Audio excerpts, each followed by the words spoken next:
Welcome to the Blackout Show, presented by The Guillen Grid, a show about the Chicago White Sox baseball, the good, the bad, the ugly. We'll debate what's working and what's not on the south side of Chicago. It's old school versus new school baseball. And most importantly, we're keeping all the receipts.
Oh, yeah.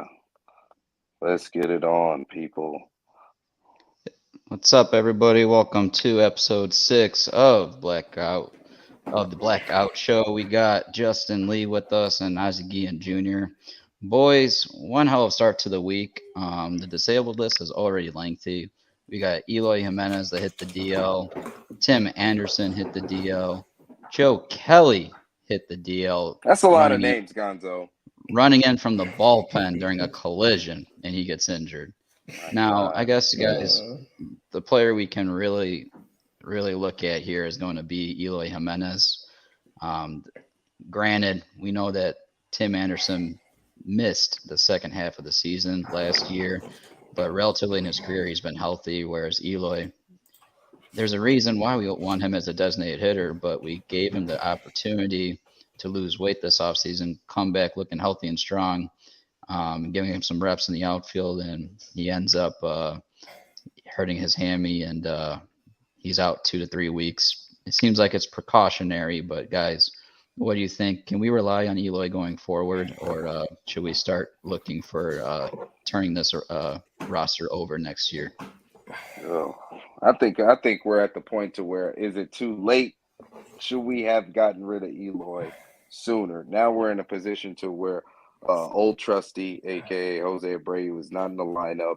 You gotta keep Eloy 3-4-5. He is the belly of the beast, the slugging, the OPS monster that this lineup desperately needs. But the problem is he doesn't clock in enough. You know what? Eloy to, yeah.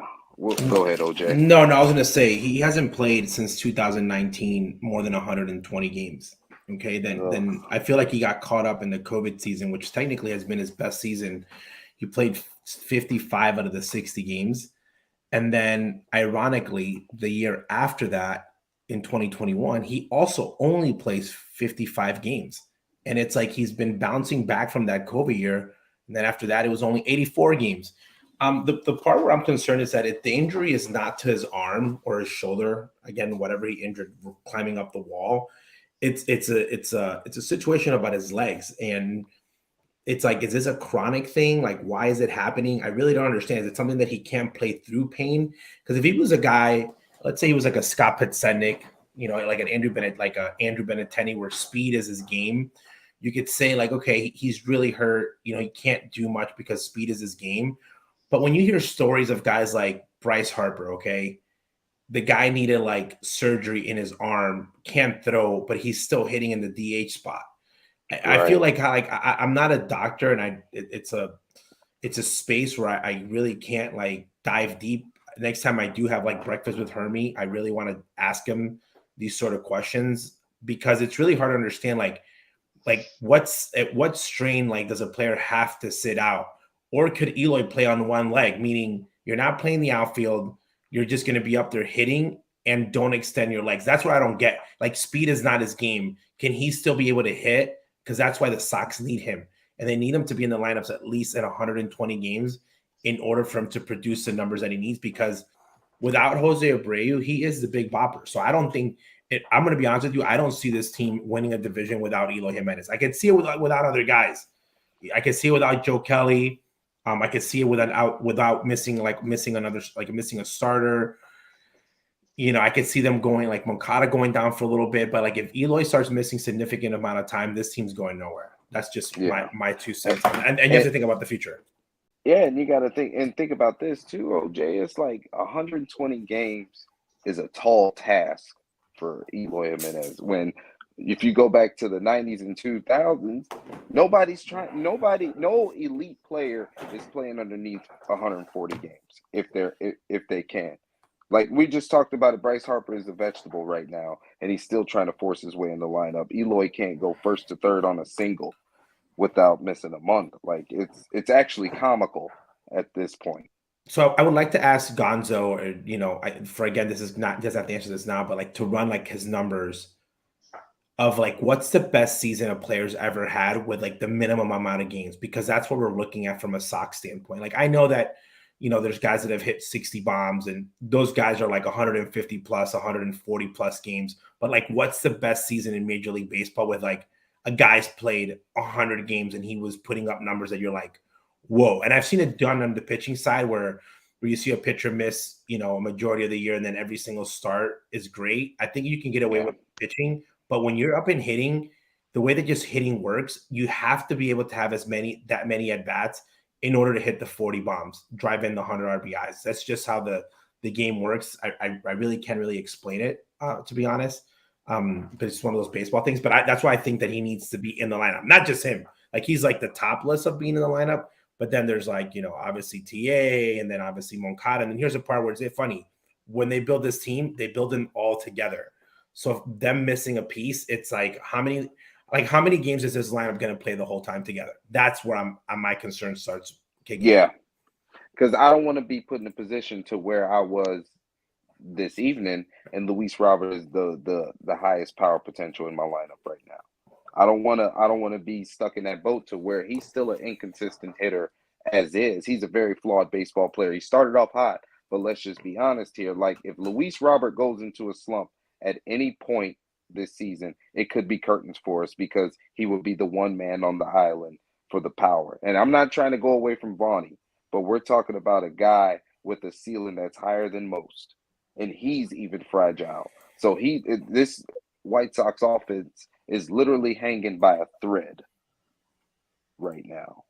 And the next 2.5 weeks is going to tell me, does this team have the nuts to fucking grind out a division even when the troops are hurt? And I'm not talking about a 2021 fucking miracle season. I'm talking about executing the X's and O's of baseball, no matter who's on the field and in the lineup.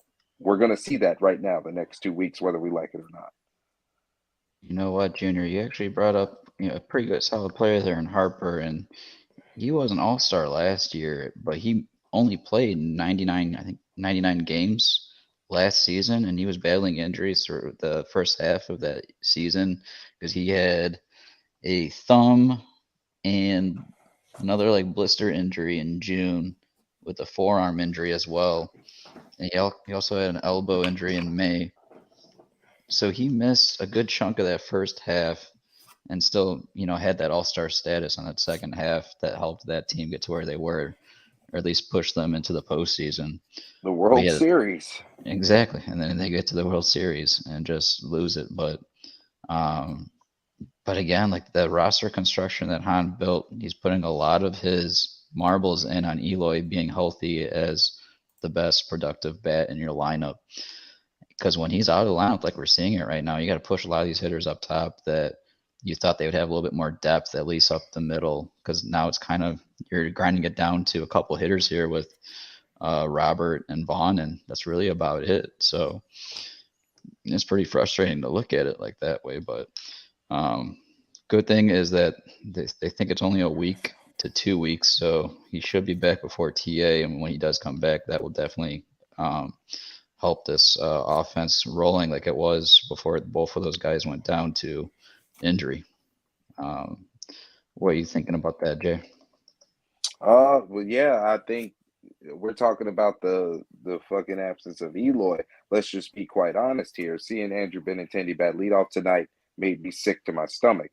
We're not going to replace Tim Anderson at the shortstop position or at the leadoff spot in the lineup. That is going to be a glaring weakness right now because you got to think the White Sox. All of our problems are getting magnified because we can't cash in when we get guys on. We're a notoriously slow starting team as 9 innings develop. Outside of guys hitting home runs, we don't manufacture early. That element of the game takes a direct hit with TA missing right now. So Grifol has to get a little bit creative, trying to figure out how can he start off the game ahead. Because if you look at even today's game with Lance Lynn, like we got jumped on pretty early, and it looked bleak because we knew that we didn't have that the jump starter in the lineup to even set the table in any situation. So I'm just worried about TA missing time, to be honest with you, Gonzo. I probably won't sleep at night, me or King Mac. And that, my friends, leads us to Grifol's grounds. Yeah.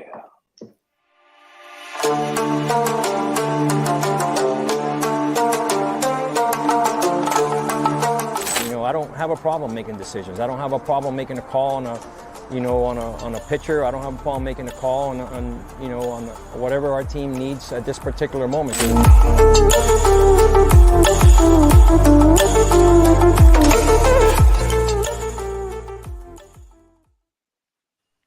All right, so far from week 2, we lost the series versus the Giants in Pittsburgh, and then we have split the series so far on the road in Minnesota. But we're going to go back and take a look at some of these decisions by Grifol. We're going to go back to that second game of the series at home versus the Giants. And what happened was in that outing, it was a tight game later in the game, and Grifol decided to go to his best pitcher, or his best relief pitcher, in Lopez in the 7th inning, then saving him for the 9th.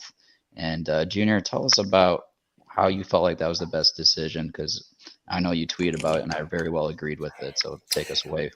It's very hard for managers that are not the Tampa Bay Rays to go with their highest leverage pitcher when it's not the 9th inning. And I actually had a conversation with my father, who has managed a couple games in the big leagues. And it says that it's very hard because once you have a set pitcher, you kind of don't want to mess with their, routine, because then when it doesn't work, everybody gets on you from the media standpoint. And you hope that you have multiple assets that can get you outs in certain times. But he does believe that sometimes you win the game in the 7th, 8th, even more than the 9th inning, because it is the main part of the lineup. And in that certain situation, Grifol did not hesitate, and he went to his best arm in the bullpen. That is actually pitching the best right now, and the best one in the past year, due to the fact that Liam is still battling and recovering from his cancer situation. So he went to him. So I thought that was great, that he actually went to Lopez and got himself out of this situation and dealt with the 9th inning later. I really liked it. I don't know if it was more like analytical numbers thing, or he just said, you know what, I'm going with my best pitcher, regardless of what the numbers say, because I think that I need to get this out, and he got it. So you got to give him credit for that. Yeah. Man. Really, that really did continue on into the series, especially with, I know we'll get to tonight's game, but he saved Lopez for the 9th when the game was still tied. But I would like to introduce a special friend of mine, and a guy that really began this journey of podcasting in the Chicagoland area. He is the superback, Sean Sierra from Sports Zone Chicago. Sean, welcome to the show, my friend. What's going on, Sean? What's up, guys? What's going on, man? Whose bright idea was it, man? You're messing up my beauty sleep. Oh man, no, actually, Gonzo be staying up. I gotta watch. No, I actually got to watch 2.5 Men at midnight, so I'm good. Man. How are you taking these first couple weeks? We know that you live and die with your White Sox. Like, how is this little 3-week run been for you of what you've seen so far and what you were expecting on satisfaction? The injury part was one that I was hoping we would avoid, but apparently we can't. That bothered me. That bothers me a lot. I don't, for some reason, I don't see a sense of urgency. And I get it. I understand there's 300 games go, but listen, I feel that I just don't see that there's a sense of urgency that and it just kind of bugged me. I wanted them to start off well. Some guys have. CA started off good. Yo-Yo started off good. I think Rafol's doing a good job. I think I was a little upset with him with the TA thing. I think he could have handled that a little better. At least if he didn't go up to him, have somebody go up to him and say, "Hey, listen, stop yelling at the pitcher." All right, that ain't gonna do any good. It's not going to change the fact that you got run up on strikes. Change the fact that he quick pitched you. The fact nothing. So stop it. The only person who's going to get messed up is you.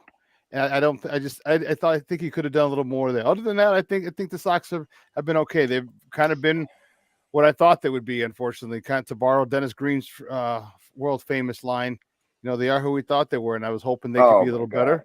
But they're not. They're sub 500 team right now. It's early, but we'll see. We'll see. And Sean, this is our Grafal's ground segment where we go over his decisions, and you brought up a good point with the TA ejection, and that does lead us to our second game that we targeted on Sunday. It was the 7th inning. Grafal's at bat with Jay, 1 or 2 outs and runners in scoring position, and he took a third pitch strike. 2 outs. Yep, it was a high breaking ball. It was a high breaking ball right at the top of the zone, and the only reason why that sequence get isolated is because Romy struck out the at bat before, so it felt like the whole weight of the inning was trapped in on not Grifol but Grandal's plate appearance. So that just turned the whole game and isolated into that one at bat, and he took the high breaking ball. Like I think it nipped the zone, but as an umpire, I don't think I give the pitcher that call with that much leverage. No, and to me, the breaking ball, it broke too late. It seemed like it crossed the plate above the letters, or I should say above the belt where the top of the zone is. So I was just shocked to see that call. I'm not sure if the home plate had a grudge in that series with that ejection that happened. That was a key situation that he just took away from the Sox in the late innings, and they ended up losing that game. And I know, Junior, you wanted to talk about that too. Do you feel like Grifol should have went out there at least to argue it? Because we know he can't challenge balls and strikes yet, like the minors are doing. But what was your thoughts in that situation? You know what? I want Sean to chime in on this afterwards, because I'm waiting. So Pedro, when the Sox got Ozzie Guillen as a manager, I think that you had an idea because of how he was as a player, but Ozzie didn't really say much at first.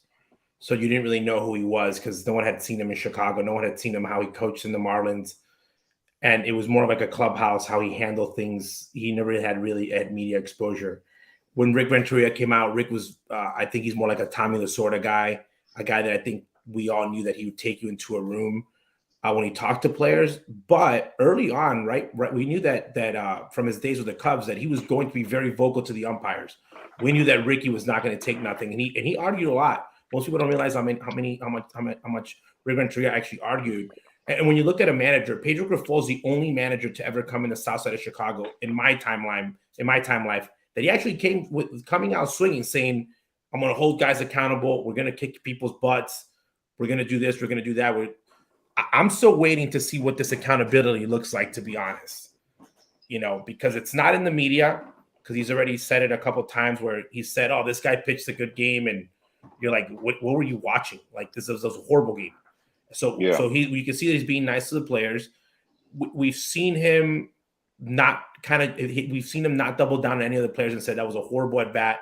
He's kind of dealt with it. We haven't seen him snap on any of the players per se on a situation like the TA, where you saw him go to TA or you've heard rumblings of what happened in the clubhouse. And they've played really bad games in certain ways. So I'm waiting to see what that accountability looks like. There's been accountability of people getting fired, people being DFA'd. So if that's what it's going to look like, it's going to be very hard to sustain. You can't just DFA. It's a big roster. You're going to start DFAing a lot of people. I don't think Jerry's going to like that much because it's going to be a lot of money, and the roster's going to look very different. So I want to see what his accountability looks like, of what his reaction is going to be. Are we going to see him, go out there and argue balls and strikes with umpires? Are we going to, because that's a part of managing that I think that we need to also judge Pedro on, not just his X's and O's, but like, can you change the momentum of a situation? Could he have gone out there and argued for TA? And other managers would have tried to keep TA out of the argument, take the argument on yourself. You get yourself kicked out. TA stays in the game. So my question is this, and that's what I want to ask Sean is, I really don't know what his accountability is. I have a bet out there that the first guy that he rips is Louis Robert Jr., which I think I might lose at this point because he's actually playing pretty good and he's actually hustling really much. So I that's not a sure bet now. But I'm waiting. I'm waiting to see when he snaps. On somebody. And my question to Sean is, what do you think his accountability is going to look like? Because I'm at loss. I have no idea what it's going to look like at this point, if it's ever going to happen. Yeah, he needs to do something quick. I said on my show, I said that he failed that first test with Tim Anderson. All right, he should have gone over to him, and it sets the tone. Tim's and I don't know if you want to say the face, but for all intents and purposes, since Jose's gone, like Tim's the leader of that team, whether we like it or not. So if you go up, the star, whatever you want to call him, but if he goes up and says, "Hey, listen, check yourself, relax, you're gonna get kicked out." If he says that, he sets the tone for everybody else, right? Because now everyone's looking at him. That's his first move. That's the first thing that's come up. So everybody's looking at him. How's he going to react? How's he going to handle this? Is he going to check Tim because Tim's a star? Is he going to, lay back, let Tim do his thing? What's he going to do? I think he failed that. So I think that he needs to. And then again, we don't know what he said in the clubhouse. Okay, we don't know. And that's the one thing that really sucks. Is I'd love to be a fly on the wall and say, he might say, "Hey, listen, Tim, that was stupid, dude. Don't do that shit again." We don't know that. He seems like the kind of guy, but I haven't seen it. I need to see something in public. One thing that I will say, okay, about Grifol, I like the fact what he's doing with Oscar Colas. All right, I like what he's doing. He was up. Was it Saturday? He was up with runners in scoring position. They had a lefty in, and he didn't switch him out. I thought that was a really good thing to keep him in. All right, because you want this kid to have confidence. This kid's what 5 games in, and you take him out. Say, sorry, it's a lefty on lefty matchup. Here's where statistics can go out the window. Here's you say, hey, listen, I trust you because if you're going to be a good hitter, you're going to be a good hitter against right-handed or left-handed pitchers. He left them in. He got a base hit. He got an RBI. That did wonders for his confidence. All right, it did wonders for his teammates' confidence. It did wonders for Oscar's confidence, and it did wonders for the confidence that Pedro Grifol has. So he's done some good, done some stuff that I think he needs to work out. But I mean, what do you expect from a manager? A first-time manager. He's been a bench coach for years, and it's easy to make calls and say what you would do or do things as a bench coach. But when that spotlight is on you and you're running the show, it's a whole another ballgame. Yeah, I just wanted to say, you hit it right on the head, Sean. Like, everything's brand new, and you see a lot of the previous years' flaws in the team pop up. The injuries, the ill-advised situational baseball, the runners in scoring position woes, and we expected all of that to change just because the manager changed. When in fact, the same culprits of last year are still on the roster this year. So how much was gonna be affected when you still got the same guys in the jersey? Now, one thing I do want to say about Pedro Grifol and his management so far is the bullpen management has been outstanding, especially when you had to nurse guys who can't go back-to-back days. You're going without your bets, probably your top two weapons in Crochet and Hendricks. I don't know what's going on with Graveman. You rarely see him now, but I'm proud of Ronaldo Lopez, and I'm the same thing you're talking about Oscar Colas. Grafol's not babying Ronaldo Lopez. He's throwing him into the fire every rip. And I think Ronaldo had a bad appearance, but for the most part, every time you ring his bell, he's been available. So I feel like Pedro's been pushing the right buttons there.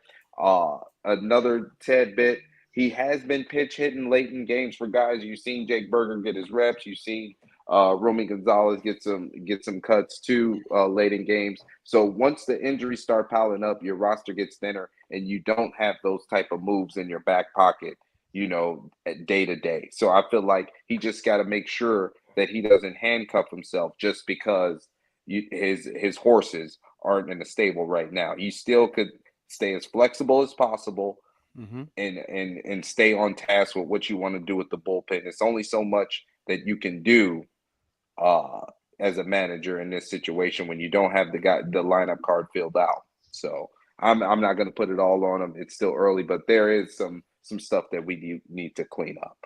Yeah, No, but one of the things that I really liked today's game, was the fundamentals. The fundamentals kept them in the game, and the fundamentals lost them the game. The lack of fundamentals at that point. All right, because Oscar Colas, I mean, granted, he is a right fielder. He's not Gavin Sheets. He's not Andrew Vaughn in right field. And I know this is little league stuff, but he hit the cutoff man. They threw the dude out at third. It was a bad run, but it didn't matter. Hey, that's on them. He ran, but he hit the cutoff man. Cutoff man had a great relay throw to third base. Third base got him out. End of the inning. All right, perfect play. Those little things. One of my colleagues, coaching colleagues, said one of his former coaches said, if you take care of the big things, there are no little things. All right, and little thing is hitting the cutoff man. Don't try and show you have a Bo Jackson arm from right field. Okay, you probably don't. So hit the cutoff man. Let him make the relay throw. He did. So there's little bits and pieces. Gavin Sheets with a 12 pitch at bat. I know he struck out today on that at bat, but man, that was a great at bat. 12 pitches.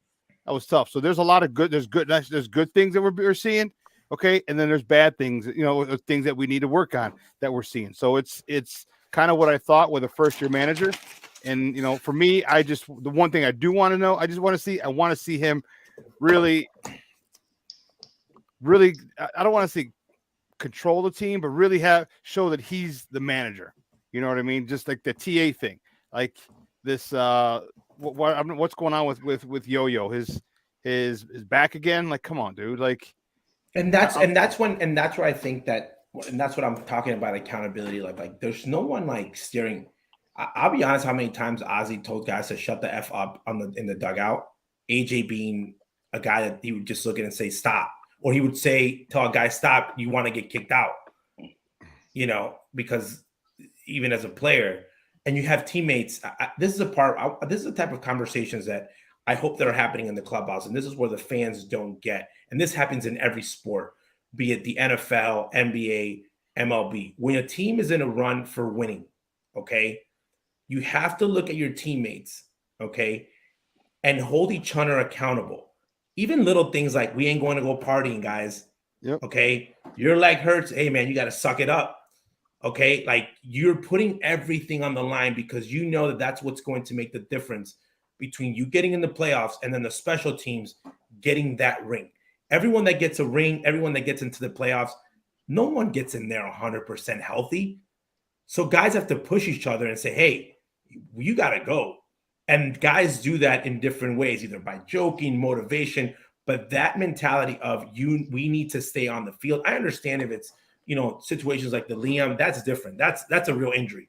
Or if you get a, torn ACL, or like there's like legit injuries out there that are not nagging injuries. But if you want to keep yourself in the out of the lineup, okay, just say your back hurts. They'll never find out what's wrong with your back. They touch it, ow, my back hurts. Ow, my back hurts. And it's up to you. I'll say this. Jim Thome could have literally missed half of the year, every single year he played with the White Sox. That man walked up and down the clubhouse, looked like he couldn't even clean his butt. That's how much pain Jimmy looked like right before the games. They work on him. They put him on the bike. They stretch him. They had 5. And this is the thing. Major League Baseball has this to players to get the treatment that they need. And he would do all that to get 4 at-bats because he was working to winning there. There's guys in the NFL, you can look up stories, guys getting worked on, and they're getting banged up. They're not practicing during the week just so they can play during the weekend. That's where I want this team to get there. Like, are they doing everything possible to keep themselves on the field and play as many games as possible? Or they'd be like, I got a little headache. I don't really feel like going today. I'm being serious. I've been around players. I've been around players that are like, oh, my tummy hurts. I ain't playing. And then there's guys out there that are like, I might crap my pants. Like I literally, if I run off the field, that's how bad it is. But they know that they have to play because they know that that's the big difference. That's where I think this team's mentality needs to turn the switch, because there are going to be injuries that are going to happen. But I think Sean agrees with me. This team, and they've had all these different managers, they need to look themselves in the mirror at some point and say, who am I? Am I really this dude that's going to go out there and play and really bring it? Or guys like TA saying, at some point I have to, might not say something I want to say because I am going to get thrown out. And he's got to know that umpires don't like him. It's no secret. They don't like him. The half the league doesn't like him for whatever reason you want to put it up to. So he needs to be more careful about that, because his leash to getting thrown out is that much shorter. So I think these players need to really look at themselves in the mirror and say, and that's where I think Pedro, I liked what he's been saying, because I think he can be the guy to get them there. Because I've kept saying this: if the White Sox lose this division, is not because of Pedro Grifol. He's not going to do something to mess it up. He's going to do his job. It's about the players reacting. We had Rick Renteria that was putting him in bed. We had a Hall of Fame manager, that tried to become their friends. Now we have Pedro Grifol, who speaks both languages, looks like an accountable guy, talks analytics, talks old good school watch baseball. game. He's got a great watch game. He looks like a cool guy. Like, he looks like a guy that you would sit there, and he looks like a guy that's a baseball guy that can cross the line in different aspects. Latinos, African Americans, American guys. He understands the game. He's bilingual. If you can't do it for this guy, at what point do you say, well, if it's not this guy, dude, you're the problem. You're on your 5th divorce. Like, you got to look up in the front office, and you got to look at the roster that the front office put together. That's what Jerry needs to be thinking right now. Because if Jerry looks into the dugout and says, Pantera's on his 3rd manager, guys. Pantera's on his 3rd manager. The guy hasn't even played 5 years in the big leagues. He's on his 3rd manager. That's not good. That's where we need to say, okay, when do we start holding this roster accountable and calling them out? And that's what that's the thing that bothers me is when I said lack of accountability or lack of a sense of urgency. That's what I'm talking about. Like, these guys I want guys to play every day. I don't get that feeling like, oh, if I'm hurt, okay, well, I'll just sit out a game or two. And no, that's not like that. And I get it. There's a lot more games in baseball than there are in football, and there are in basketball, and there are in hockey. All right. But you just never know. All right. If you're a superstar and people come to see you, like TA, they come to see you. Lubab, they come to see you. Yohan, not as many people come to see you anymore, but people still come to see you. Eloy, people come to see you. All right. You got to get out there and play.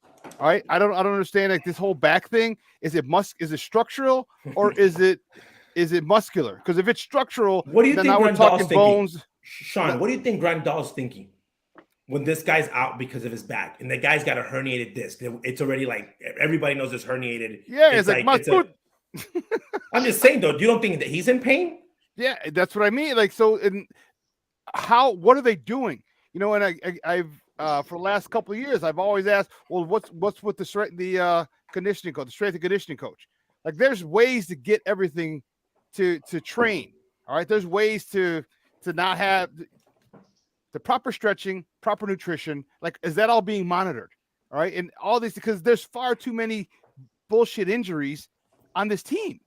Do you see this team? Quick question. Sorry to interrupt you, and I'm gonna ask you, Sean, because you lived in that era, which I don't think Rick Hahn will ever do it, because I don't think he's got the cojones to do it. Do you think that we see at any point the return of the old Kenny Williams, where he used to call out managers, coaches, players in the media? I know that he did it way more in the clubhouse than anyone would ever learn of, because he literally would come in and berate players, like, in a good way, like, why are you playing? I'm not paying you not to play. Like, he literally call you out. I wonder when that's going to come back, if ever, because, again, he's an older guy. He's not really day-to-day. Do you think anyone in the front office, like, do you think Rick Hahn loses it at some point and says, hey, I put a great team on paper. These guys are just not doing their job. They're lazy. Do you think he ever goes that route? No, because you know what? The egos, they're too fragile. All right, they're far too fragile, and that's the thing that bugs me.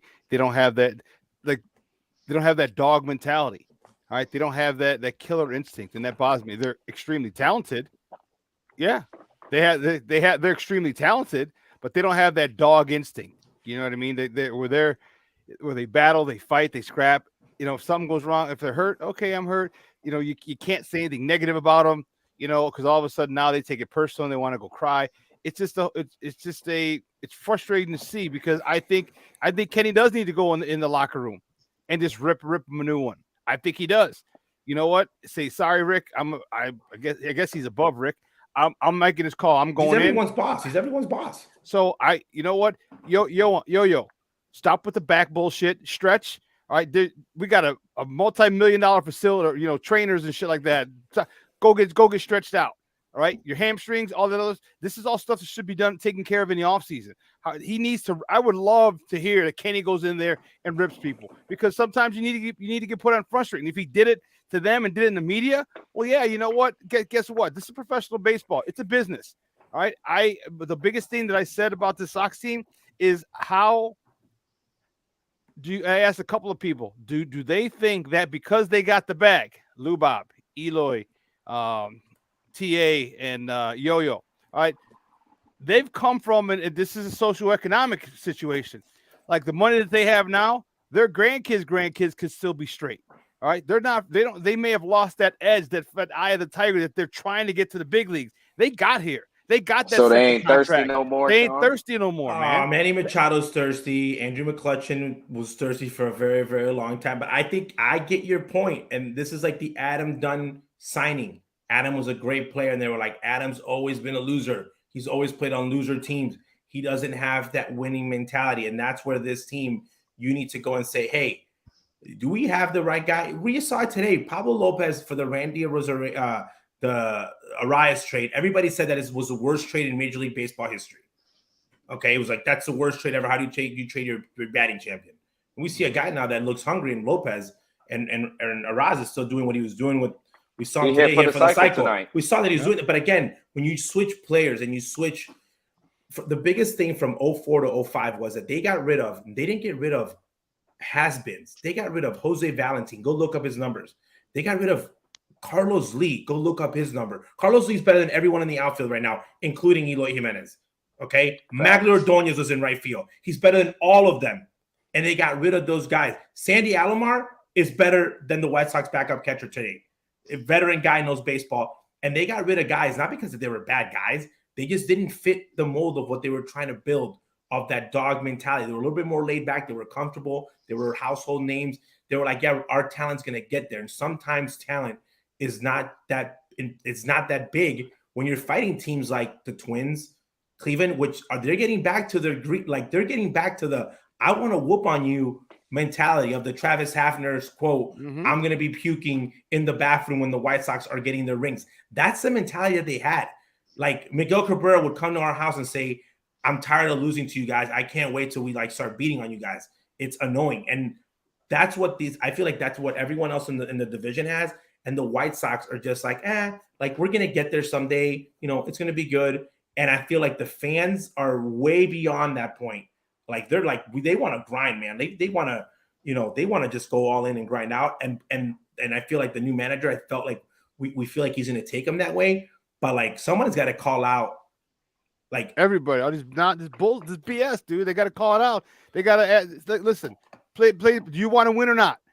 You want to win the ship or not? End of story. The hell with Gold Gloves. The hell with batting titles. The hell with home run titles, RBI titles, MVP titles. Bump all that. You want to win the World Series or not? Then you know what? Then you're gonna have to bunt when I need you to bunt. You're gonna have to do this when I need you to do this. You're gonna have to play baseball the way baseball is meant to be played. It's frustrating that at this stage of the game, they don't want to do it, or it's not being called by the managers, or the players don't want to do it. How the hell you not lay down a bunt? All you need is 5 minutes a day to practice God blessed bunt. 5 minutes, but they don't do it because no one does it. Oh, and then the analytics. No, if it's extra inning game, why didn't we bunt to start the top inning. Of the 10th? Yeah, why didn't we? I don't get it. They did. Put the pressure on them. I don't get that. The defense. Lynn, you know what? I was surprised. I thought he was going to call them out, guys. Did you guys think Lynn was going to say something? Because I thought that you're not going to get a better outing than Lynn out of that. He pitched great. I don't think I was expecting him to snap on somebody, because when you look at his line, that's a big time line for Lance Lynn. That's these are different points of the season. Pitches, really. Here, just two bad pitches. You know what? I got some. It was a couple people snapping on the internet this week, especially these Pirates fans. Let's get into some Stone Pony tweets because it's going to get fired up in here.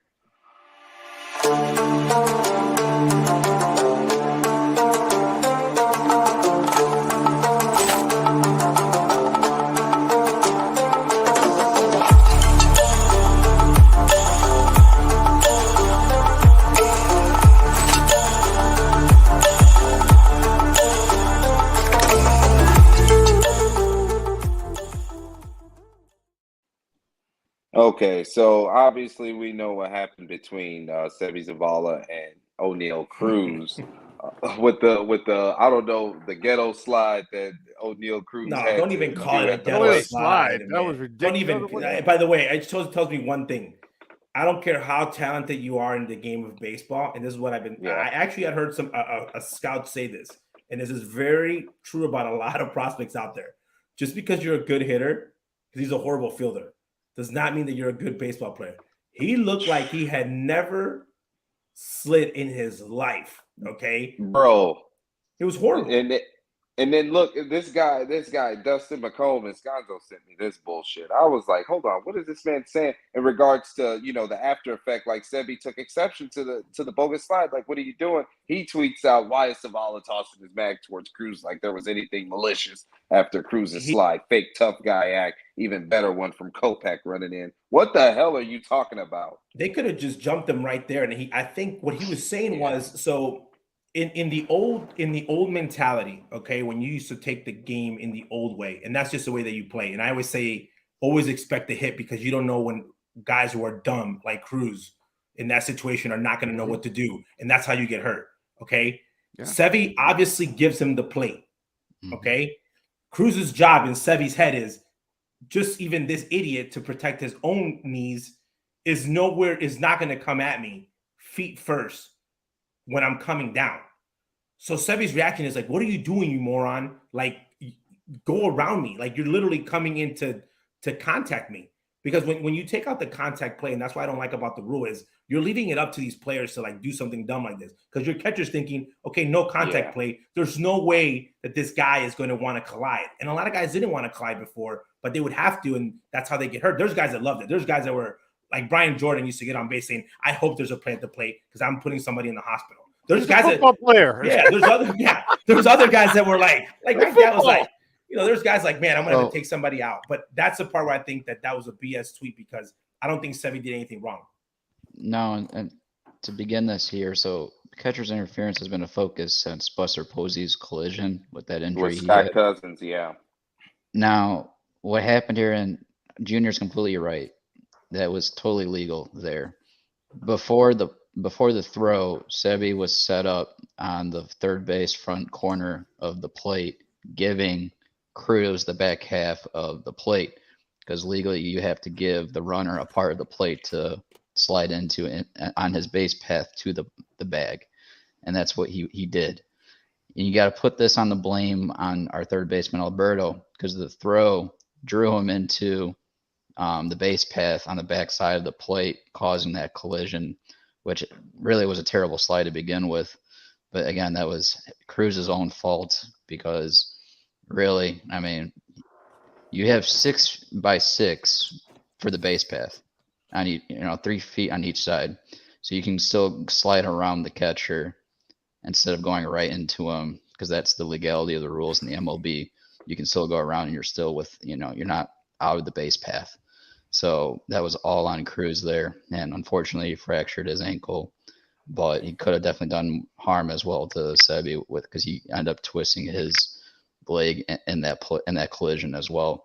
So all around, you just hate to see it because as much as you don't want to see that contact, a bad throw by a guy that's not normally out there can cause that collision because I feel like if Mancado was out there, it wouldn't have been a collision because the throw would have been on the on Sebi's side, not right over the base, the opposite shoulder of the runner coming in, causing that collision. Yeah, it was a bad throw and it was a bad slide. And the thing is, you have to be ready. You talked about giving him the backside of the plate. We'll dive. All right, dive. It's play at the plate. Okay, Javi Baez does it really well. And I forgot somebody else did it. If you dive, it's easier to avoid a tag with your arm by swimming over the tag or going underneath it. If you dive, if you slide with your feet, you're kind of there's really no You're way. handcuffed. Yeah, like you can't lift up your leg. It's going to be a lot more difficult to lift up your leg over the tag. You know what I mean? So it showed his lack of athleticism. It showed his lack of baseball IQ. Like, how am I going to get around this catcher without him touching me? You know what I mean? And that was just annoying. So if anyone, and Sebi was pissed, he's like, you're gonna hurt somebody, you know, with that bullshit slide. Like, if you're gonna run into me, but don't run in and then stumble, and you could hurt me, and he ended up hurting himself. So, you know, O'Neal Cruz is, you know, he's what, 6 weeks, 8 weeks, he's gonna be out. All right.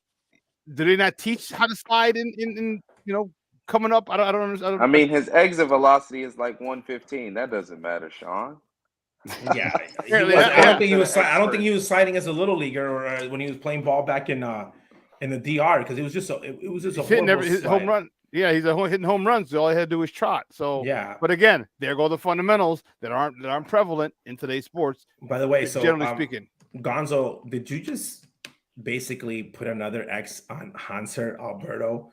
Because not only did he got our shortstop hurt, he lost the game today, and technically he could have gotten Sebi hurt as well. So in a week, this guy has done a lot of damage with his bat. He the damn Grim Reaper. Or I'm being serious. Somebody, you know what?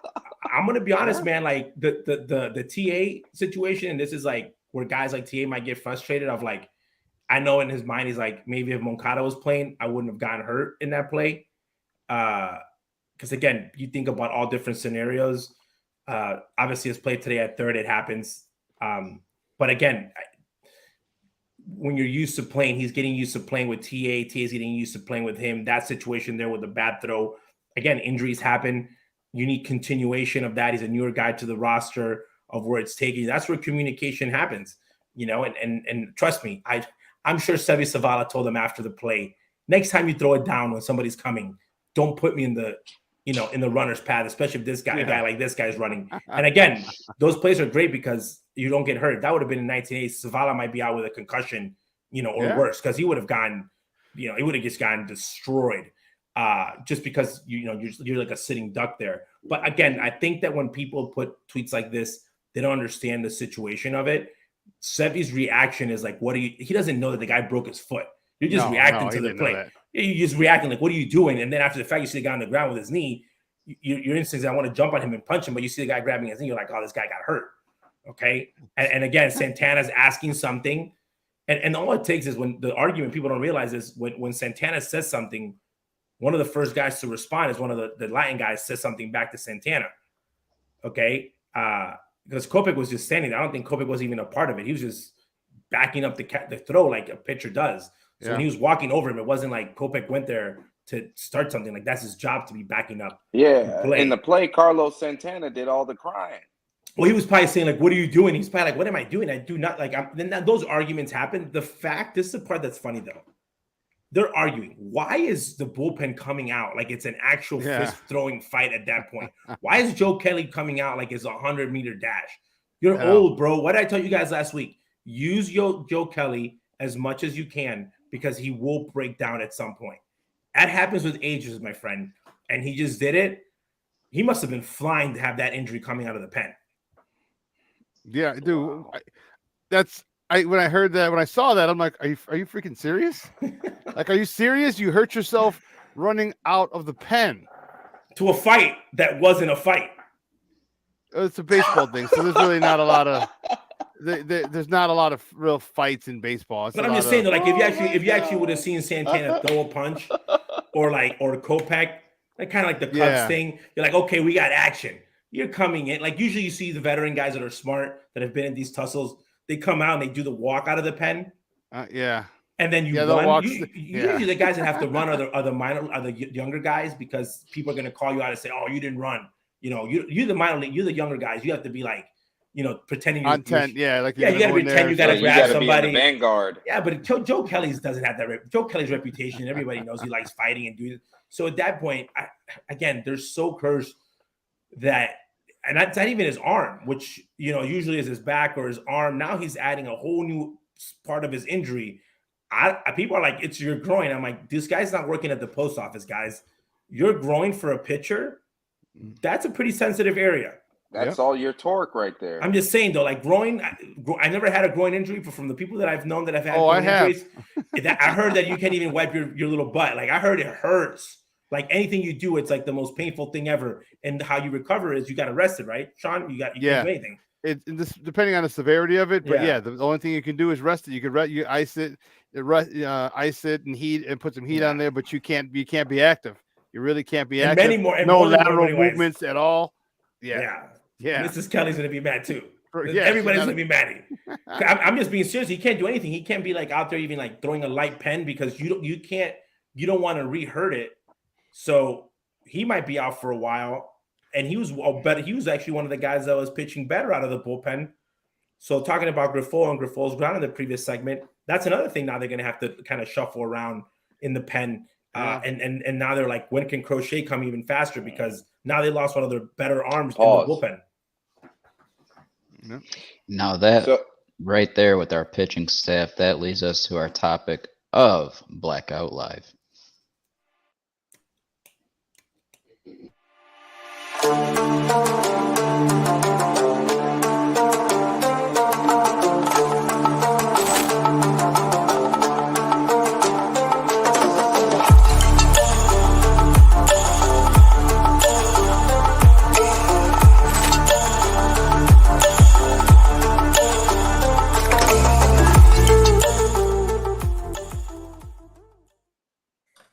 Now, normally on Blackout Live, we normally bring out our guests into the show, but we decided to switch it up tonight, in regards to our man, the super back, Sean Sierra, because we know he doesn't have enough drink left in him to probably last an hour or so left of this show. And we got to get him to bed so he can wake up for his show in the morning. You say he's a Moncada of podcasting? I feel attacked. Damn, Gonzo. Damn. But for the pitching rotation is going to be the main topic of this segment, and I would say that Junior alluded to the performance that Lance Lynn had today, because it looked like early on that this was going to be a rough game, because we did up there for him, big Lance. We did see how coming off injury last season that it took him a month to get back into the groove with what he was dealing with his knee, and he missed spring training. So I was feeling like maybe Lance is going to need another month to get into it. But we can't also forget that he had, in the second half, he was the best among our pitching staff, better than Dylan Cease, numbers-wise, in the second half last season. So can he get it together here and go forward with this start and hopefully take this into May and the rest of the season and be back up there in Cy Young voting like he was 3 of the last 4 years? But really, when you look at the pitching rotation right now, you got Mike Clevenger and Dylan Cease with 2 wins and 0 losses, but the rest of the rotation has just been having rough starts. And honestly, the offense has been carrying us for the most part up till tonight, with the pitching staff been slacking, which I feel like with our White Sox, it's one or the other. Our offense is hot, pitching sucks, but mostly it's been, for recent years, the pitching has been solid and the offense has sucked. So how are you guys feeling right now with the beginning of the season with their pitching rotation? Well, I'm going to go off the pitching rotation. So the guy that we were worried about was Michael Kopech. He gave up the batting practice at San Francisco. He didn't look horrible the last start, to be honest. No, he didn't look horrible at all. He wasn't tipping his pitches. He wasn't. Correct. And that again, in the tipping the pitches, it's something that I talked to a lot of people in baseball. I know guys in that coaching staff in San Francisco. They were like, he was tipping since he had his last outing. You need to find a way so that anything that you find out during the game, that's why they got timeouts. Okay. And obviously it's hard to fix it at the moment, but you need to figure it out. And that's where I was kind of disappointed and that's on Pedro's call, actually, in the Kopech game, because nobody was out there. They were just leaving them like, they just keep throwing whatever you're throwing, because you could definitely tell something was up. But that was like, again, so his start has been worse. Lance has had a great start and a horrible start. What I like about this start is usually Lance Lynn does the screaming and yelling versus Kansas City. If you guys go back to all those videos, a lot of Kansas City videos, a lot of Detroit Tiger videos, against teams that you're like, you should be doing this. Okay. Today's game, that's one of the better offenses today in Major League Baseball. Look at the record, look at their numbers. They've been whooping on everybody. And he pitched really well tonight. 10 plus strikeouts. The ball he missed a lot of bats tonight, Junior. He missed a lot of bats. So I think that from a standpoint of average, the White Sox pitching staff, and the people are going to disagree with me on this.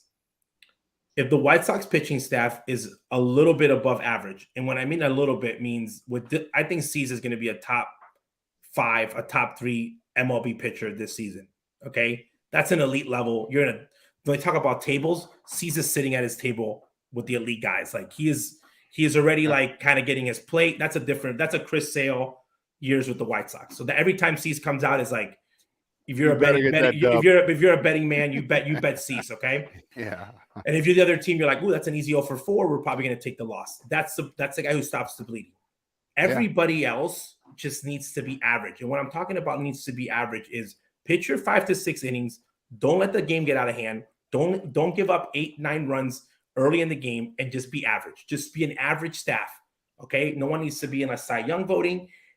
And then if that team does that with this offense, if they can figure out a way on how to produce runs, and that bullpen, which is the highest paid part of Rick Hahn's plan, does what they were built to do, then the pitching staff is going to be fine. But if they think that this pitching staff is going to be Dylan DeCease times 4, then they are completely mistaken. Because nights like tonight, and this is the reason that tonight's loss hurt versus the Twins, is the fact that you just had a huge performance by Lance Lynn, and you just went into the 9th inning with a runner on second to take the lead, and you were not able to execute on a night that your guy probably wouldn't have had a night like that versus a team like that on a consistent basis. That's where I see the starting staff being like, everyone wants them to be like these amazing, like be the Braves of the 90s. And it's like, guys, they don't need that. Their offense is good enough to produce runs that if they're average, they'll be able to win. They're not the Cleveland, the Tribe, my Tribe. They have to, the pitching in the Tribe is like elite because they have to be perfect because they don't score a lot of runs. They don't, because their offense is, compared to the Sox, there's not a lot of pop in there. You know, they have to, the way they win is by producing runs. That's where the Sox offense needs to be able to step it up, not hitting home runs, but producing runs. The White Sox pitching staff just needs to do their job, be an average staff, and then this team will be competing. Because if they expect more from this staff, they're in deeper problems. Yeah, I think they're. I still want to see that the dog mentality, and I thought I'd see more of it from Kopech. And I think that game might have shell shocked them. And I don't know if you guys saw. Somebody broke it down how he was tipping his pitches, and it was with his glove. All right, everything, you know, when all the breaking balls, his glove was not on his. The gloves on his left hand. It was not on his wrist, not on his skin. You know, and he would flitter up his thumb. So, and then fastballs, the glove was pretty much laying on his wrist. And man, it was crazy. So I don't know if it shell shocked him, because I know his mentality he's fragile. He might be fragile as well. So we got to see his next start. We got to see how he does. We got to see if he goes at people. I want to see this team go at people. All right, we got a good defense. All right, you got Tim Anderson Tim Anderson, and Elvis Andrus up the middle. You got Lou Bob, a Gold Glover in center field. So the middle of your defense is strong. Okay, Yo-Yo at the hot corner, dude. Why? I mean, he's going to be in the Gold Glove conversation again. All right, so we have good defense. So pitch it to let him hit it. All right, and I just don't. I hope Kopech is able to come back and get that attack dog killer mentality. Cease Jr. said it, is on another level. All right, he's in the small conversation, the small table of elite pitchers.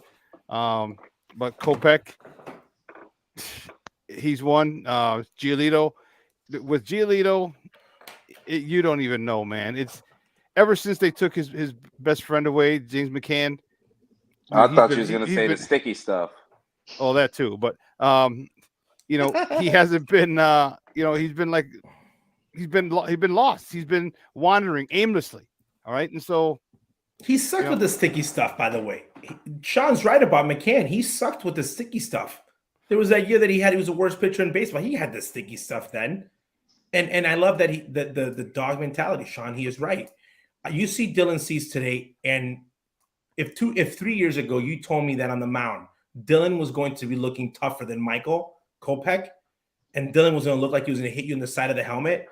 He looks like he doesn't look like I'm going to beat you up, but he'll look like I'm going to burn your house down when you're not looking type Psychopath. of intimidating. Because by the way, Dylan's throwing 98, like hitters are starting to respect them because when you have that nasty of an off-speed pitch, if you throw anything up and in, you're like, I might die because this stuff is so nasty. Yeah. And I'm disappointed on like how Giolito and Kopech, Lance Lynn, he pitches stuff.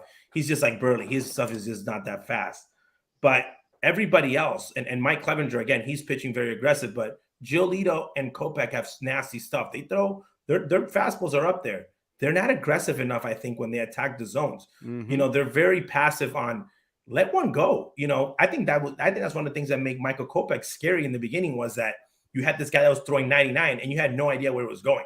So you were going up there like, this guy might hit me, and you were kind of intimidated. I think that intimidation factor has kind of gone away, unfortunately. And when you're looking at him, he's trying to become more of this finesse pitcher, and his intimidation factor has gone away, where I wish that it came back because I think that's what made him kind of special. It's like Clevy. Clevy looks scary, even though his stuff is not as nasty as it used to be, but you're looking at him. Hey, he hit 97.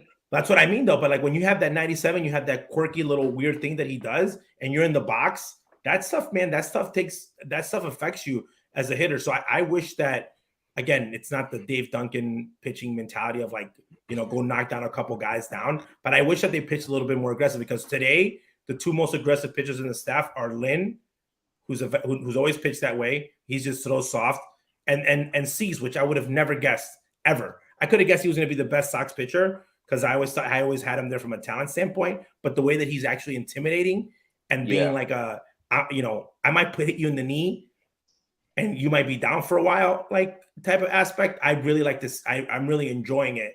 But I never would have guessed that. Yeah, me either. He handled a lot of traffic in his start against Minnesota. Like he didn't. You could tell he didn't have his best stuff. He was fighting command, but you got to think like minimum runs scored. I think he only had one earned. Didn't he have a flu? 5. He won both games because obviously he didn't get over the flu. Both days, I guess he's getting over the flu. I love that. I always. So you're comparing him to Jordan now? No, nobody gets or Walter Payton. And Michael wasn't, and Michael hadn't had flu. Michael was extremely hungover. That's just what they tell kids that he had the flu. Michael's probably extremely hungover from like 9 days of partying. This is the thing, and the reason that you love Michael Jordan for that is because any athlete on any given day, when you're 100% and you ate your Wheaties and you woke up in the morning and you can have that level of performance, that's great. Everybody knows when you're great.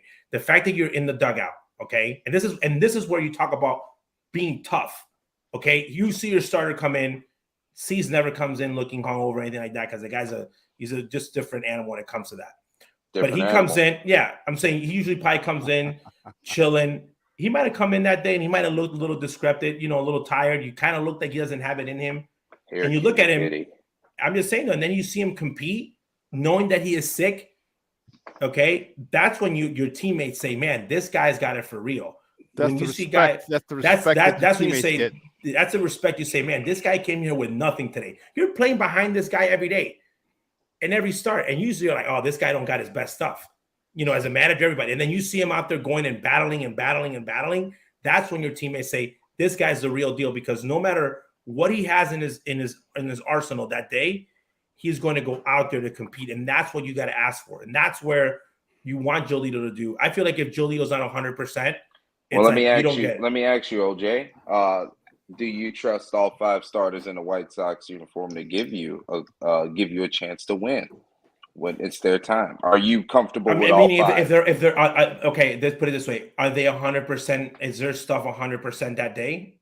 Nope. At least I don't trust. 85%. I don't trust Giolito. I don't trust Kopech today because if they're not perfect, if Giolito does not have the perfect angle.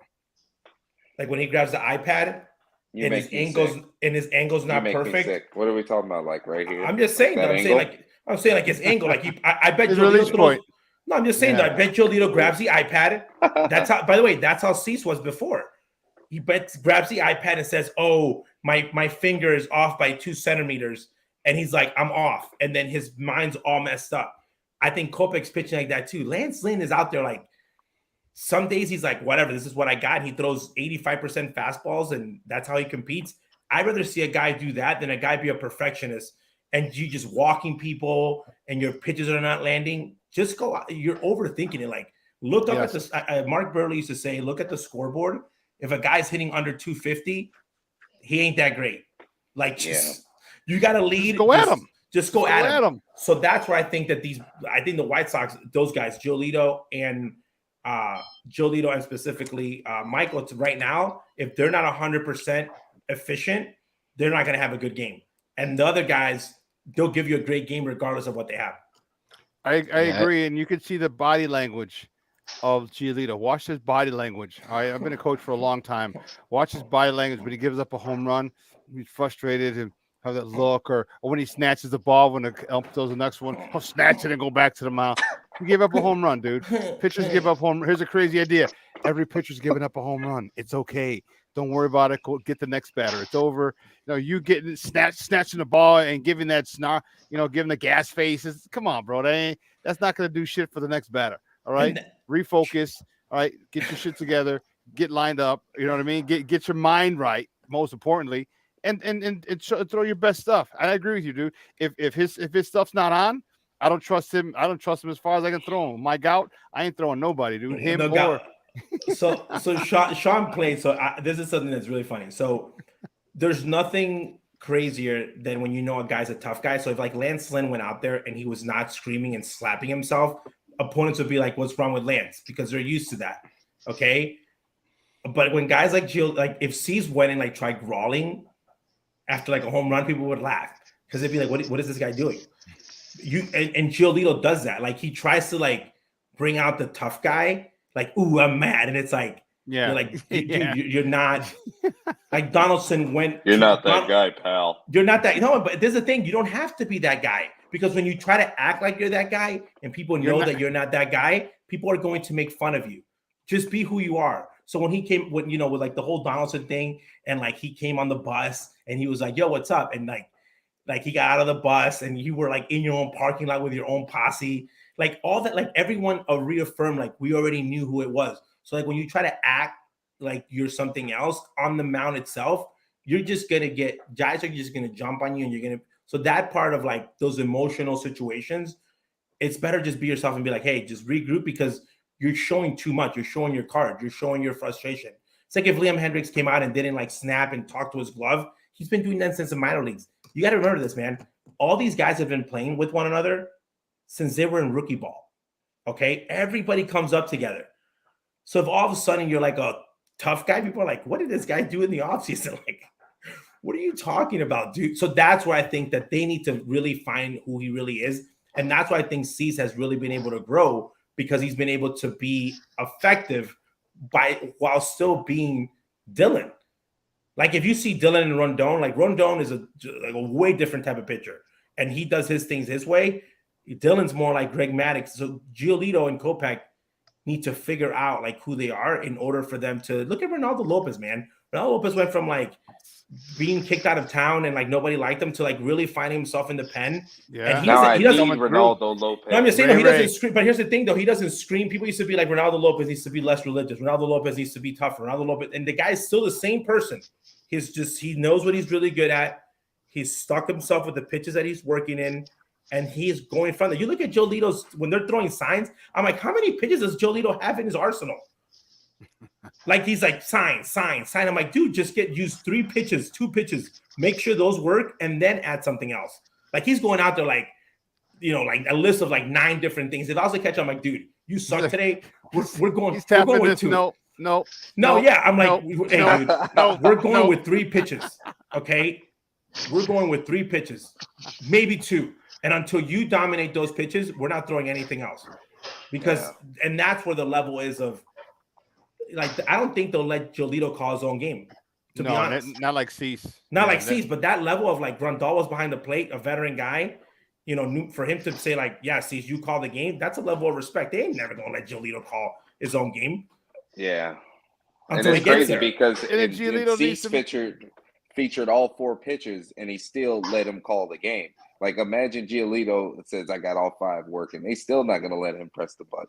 Well, because they don't. Because again, I think that it's a confidence thing of like, is Gio going to be able to keep his rhythm and his form? And again, managers are not just making moves, man. They're looking at the guy. The thing that I'm going to be honest with you, that pisses me off the most, and Garland used to do this a lot with Ozzy, and then he stopped. Anytime they're going to take Giolito out, he always has a feeling that he's got something to say. You got C's coming out when half of the city thinks he shouldn't come out. And he's like, straight face, gives him the ball, goes in, sits down, does his thing. You look at Giolito, they're going to take him out. He's like, Yeah. It's like, dude. His body language, dude. I'm saying you just got destroyed, like down by 6. Or if they take him out at 110 pitches, he's like, well, they took me out too late. If they take him out at 80 pitches, oh, well, they took me out too early. Like, he hasn't had a manager say, like, dude, I had to take you out early because I don't think that you can hold it. And I took you out too late because I'm tired of you blowing on my bullpen. No one's told him that face to face. And that's something that, again, he's a nice guy, but those types of emotions, they rub the players the wrong way. They're like, dude, there's when the shortstop and the second baseman are talking, when they're taking out the guy, you're looking at that stuff, look at this idiot. Seriously, look at this guy. He's just embarrassing himself because you're thinking it like you're just like in Little League and you're like, this kid's gonna just blow the game right now. Like, this guy's not even finding a strike zone. And that's where I think guys like TA get a bad rep because they are trying to be like, yo, dude, like, get it together. Like, let's go. Like, and that's where I think the difference is. And that's where I think this team can grow a lot from Pedro, because I think Pedro can bring them together when it comes to this, where it might have been lacking in the past. And that will be wrapping up our pitching topic. And we're going to be allowing Sean to leave us here shortly. But I want to ask Sean one last thing. And we're going to put our White Sox to the side here because Sean is called the Superback for a reason. With 3 weeks to go until the NFL draft, the Chicago Bears are number 9 on the clock. Sean, if they stay there, who do you think they're going to choose? Or do you believe they're going to do a trade down? And who would you select later, like the candidates later in the round that you're feeling? Give us your synopsis at this moment. Well, it's going to depend on how the board falls. All right. I think if they have 2 of those tackles available, offensive tackles, they might trade back. If Tyree Wilson, the kid out of Texas Tech, is available, I think they might take him. I don't know if he's going to be available. I don't think they're going to get Jalen Carter. I don't think Jalen Carter. He's not going to get past Seattle and Detroit. All right. So if he's there, I would really. Yeah, Detroit just traded Jeff Okuda too, so they looking to retool it. That's on the defensive side as well. Yeah, how's that, dude? You draft him and you draft him he's a first round pick and you trade him for a 5th. Yeah, he's 5th third overall. Yeah, 5th overall. 5th overall, and they trade him for a 5th round pick, I believe. First round pick. And they trade. I mean, what the hell has happened? Is that Rick? Wait, was that a Rick Hahn move or no? We're talking football. Okay, we're talking stop football. Playing so much, man. I'm just. By the way, I am so surprised. Right? Okay, my guy. I text Sean when I need to ask NFL questions, but the fact that you're just dropping this knowledge on football, I have never seen this. Jay, I thought that you were just baseball and dragon stuff. I'm very surprised because I asked my man Sean. I said, "Hey, is my guy who wasn't my guy going to be the quarterback?" Because if the Bears suck, it's fine because he's going to do something cool every Sunday. So I just want him to be the quarterback because this is going to be fun watching him do what he did. I don't care. He's gonna be like fun, if they're gonna lose, I don't care if they lose every single game. It's like gonna be like having Ohtani on your team if you're like a baseball team. Like, let him just go there, just break like all single record. Like, let's just bet on like how many yards he's gonna rush. So that's why I'm like, that's the only reason I want him as a quarterback. I don't know if he's good, if he's bad, but he's entertaining. He's the only very reason. Entertaining. He's extremely well. No, I think if I don't know if they're going to want to take Jalen Carter, and I think if he's there, which again I really don't think he's going to be, but if he is there, that solves your problem. All right, and people talk about his semifinal performance was bad, his pro day was bad. Dude, the dude did not. He's 21, 22 years old. All right, what were you doing in college at 21, 22? And you know what? I feel for the dude. I was driving a Porsche. A girl I was dating had a Porsche, dude. I was pushing 100 miles an hour, over 100 miles an hour on the Mass Pike, and back in Worcester. Okay, so I get it. I get it. Wait, so you were Moncada? I didn't have a video. I didn't make a video. Here we go with this. He was like, he's just keeping it real. You know what I mean? So I get to drag racing. All right. But then you don't know how he processes grief. All right. Maybe he's still torn up. We don't know how close he was to the dude that passed away or the staffer. Like, that's real life stuff. Everyone's in, Sean, I was going to ask you, like, I mean, I don't think people are talking about this, but it could just be depression. I mean, he gained 10 pounds 9 in pounds short period. Yeah, in a short period of time. That's what I'm saying. He don't know how he deals, how he copes with stress and pain. You don't know how he does that. Yeah, and this is sole reason why I have these second and third team visits, because you have your psychological doctors there to have those medical and those mental health reports to see if the talent is without a doubt there with the kid. Now it's just now the interview character side of it, and you have to decide, are you going to put that risk there for the reward? Listen, there was a guy in was it 1995 who came out, Warren Sapp, and his name was Warren Sapp, and he failed a lot of drug tests. He was smoking weed. He failed a lot of other drug tests, and he was the best defensive player in that draft, and he went 15th. It was 15. Was it 12th or 15th? 12th, I want to say. All right, come on, man, because of this. Look at the tape. Look at what is Jalen Carter done. And he's not doing it in the MAC. He's not doing it in the Big Sky. Okay, he's not doing it in the MEAC or SWAC. He's doing it in the SEC. Okay, this is basically the minor leagues of the NFL. So when you're dominating that top talent, you know what this guy has. I think Coach Eberflus is the kind of football coach he's going to need. All right, he's gonna the culture that he set. He's going to say, hey, listen, you're a grown man now. He's not going to baby him. He's going to give him some tough love, and I think it would be a perfect spot. But since he's probably not going to be, if he's not there, man, I'll take one of those. If two of those tackles are there, we're talking Paris Johnson. Right. I don't even want Skowronski, to be honest with you. Paris Johnson, Jones, the kid from Georgia.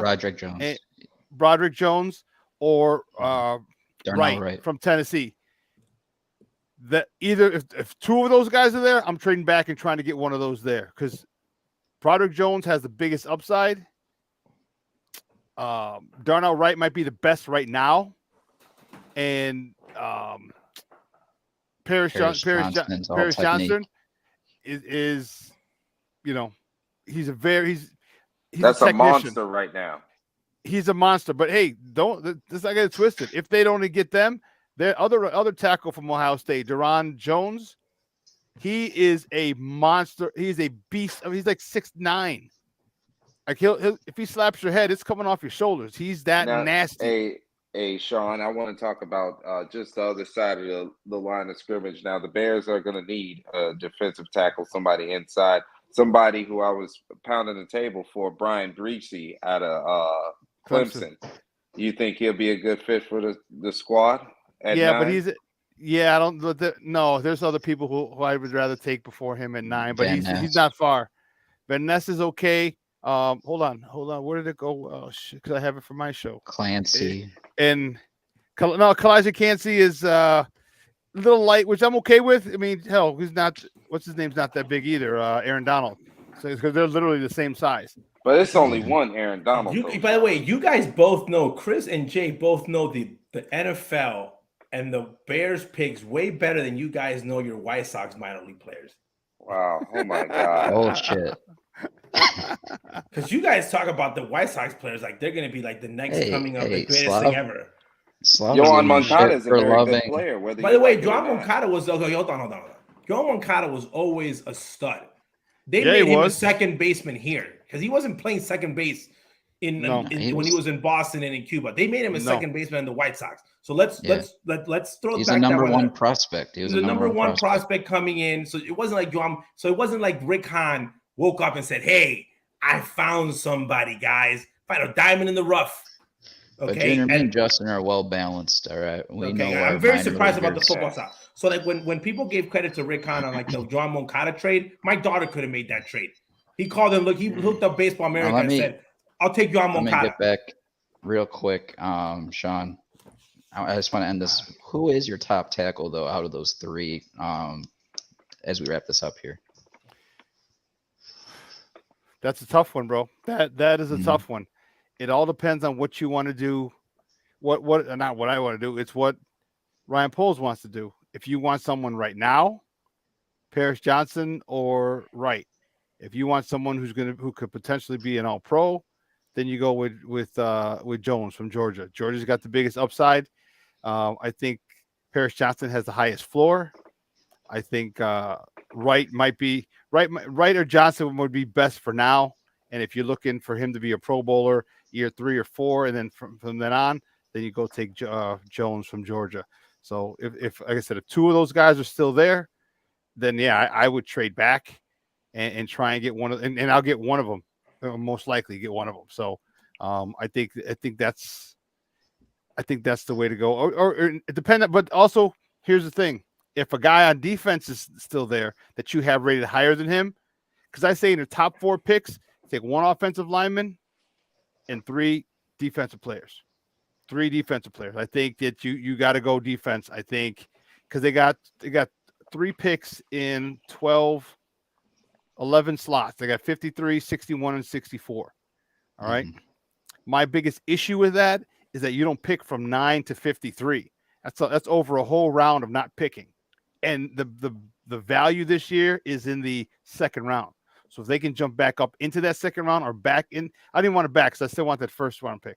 If they could jump further up into the second round, that would be good. But once they get those 3, 53, 61, and 64, yeah, they're going to make some noise. They're going to find some good talent there. So I'm excited about this.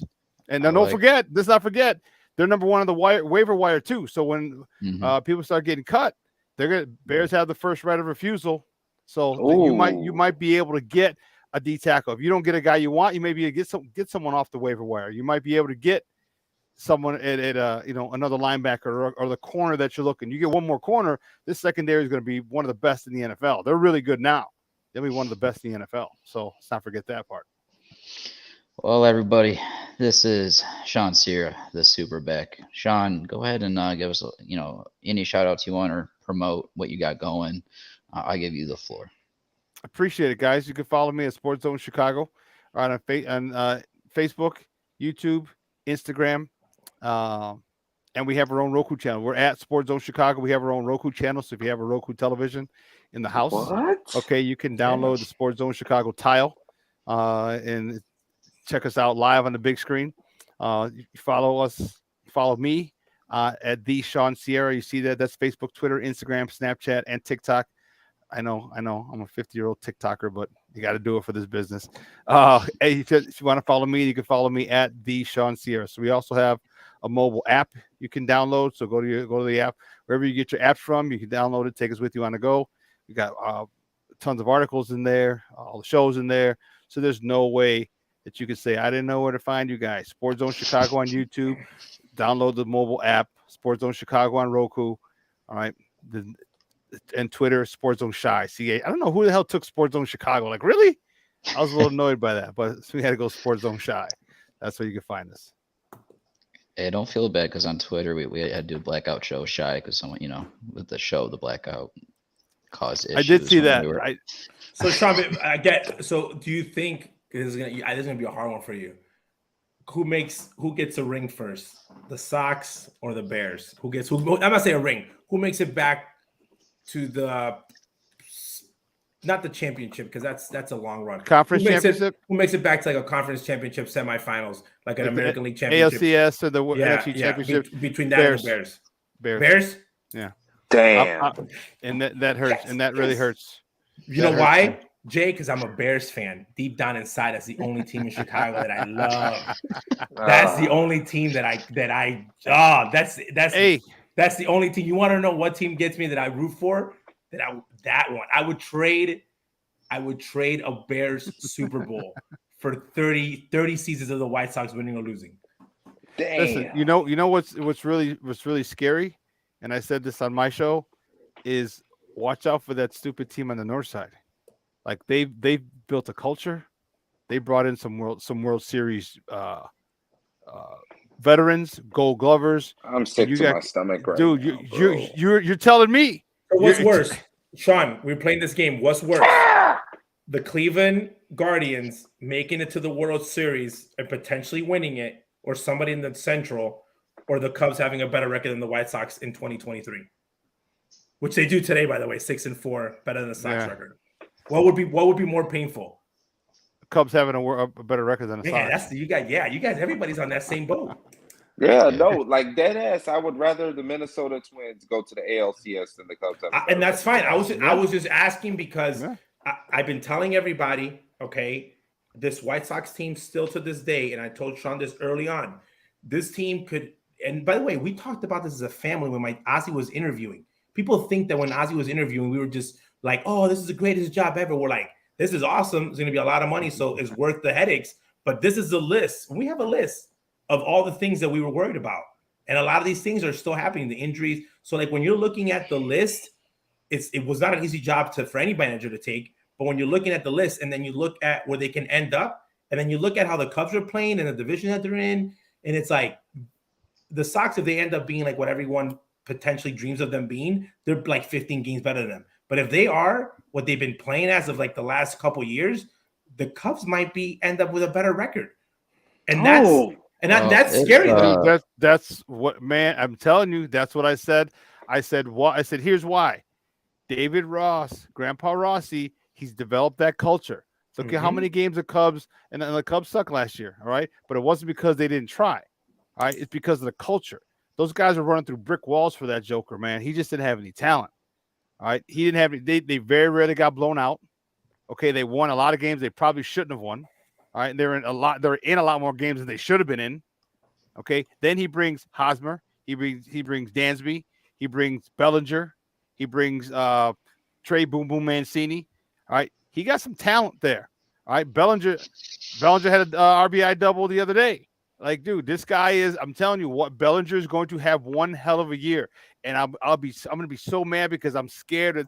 I'm afraid that they are going to have a better record than the White Sox, and I have to deal with all my stupid Cub fan friends. Man, I'm gonna have to block them all. All right, say don't talk to me about your stupid Cub fan friends. All right, dude, I'm telling you, and I'm scared because this team is my White Sox are so unpredictable. They don't have leaders. They don't have anyone that could gravitate toward. It's so frustrating, dude. So frustrating because they're uberly talented. I mean, they hands down, they have the best talent Minnesota's got good talent too, but I think they still have the best talent in the Central. But man, they don't play like it. And that's the thing that bugs me, bro. Hey, if Ohtani bunts in the World Baseball Classic because that's what his team needs, that's Ohtani. That's Shohei Ohtani bunted because that's what his team needed. No one's gonna do that for us. Lou Bob's not gonna bunt for us. Yo-Yo's not gonna bunt. They're gonna try to hit a home run. Best way. Guys, I just want Sean to know that we keep the receipts. So Sean hyping up Bellinger batting 176. We got the receipts. By the way, does it matter at the end if they end up with the better record of the Sox? Bellinger batting 176. We're not even going to talk about it because I'm just talking about no damn scrubs right now. I'm just throwing out that hill again. I want to let Sean go to bed happy. Hey guys, I'm just saying though, the reality of how bad it can get. Okay. There's something that, and Sean's a real Chicago guy. In the time frame that we're in right now, the way that politics is going, Bears are going to the north side, new owner comes in, okay? If the White Sox are not clicking in all cylinders and they don't have juice within the city to get a deal to either build a stadium if they want a new one or get a good deal in the stadium, like this team, and this is very sad to say and very eye-opening to a lot of people, this team might not end up being in Chicago. That's a reality. I'm just saying though, that's how bad it can get. Because how do you resell a fan base again on a rebuild? That's what I was going to ask you, Chris and Joe. Let me ask you this question. All right, are you willing to give the Sox a lot of your money this year? Because I'm not. Yep. I'm not. Have you tried the barbecue brisket at the park? No, because I'm going for the food. And now if someone gives me tickets, I'm there. That's what I'm saying, though. This is a difference. And a parking pass. By the way, this is the difference because Sean is saying something that's very true. Gonzo doesn't count because he's out of state. And whenever he comes in, he's going to do it because he loves the team. But here's the thing. If you invite me to a White Sox game, and I'm going to say it's because of the same thing with the Bulls, okay? And I went through it with the Bears. I used to go and I get hooked up, but I go buy Bears tickets. When they went the way they didn't do it, I'm like, I only go to Bears games. If I get invited, I don't pay for anything. When they get back to a point where I think like I really wanted, the last season I bought was the Mac. Khalil Mack, I bought tickets like literally because I wanted to see him. After that season, I was like, I'm done. It happened with the Bulls.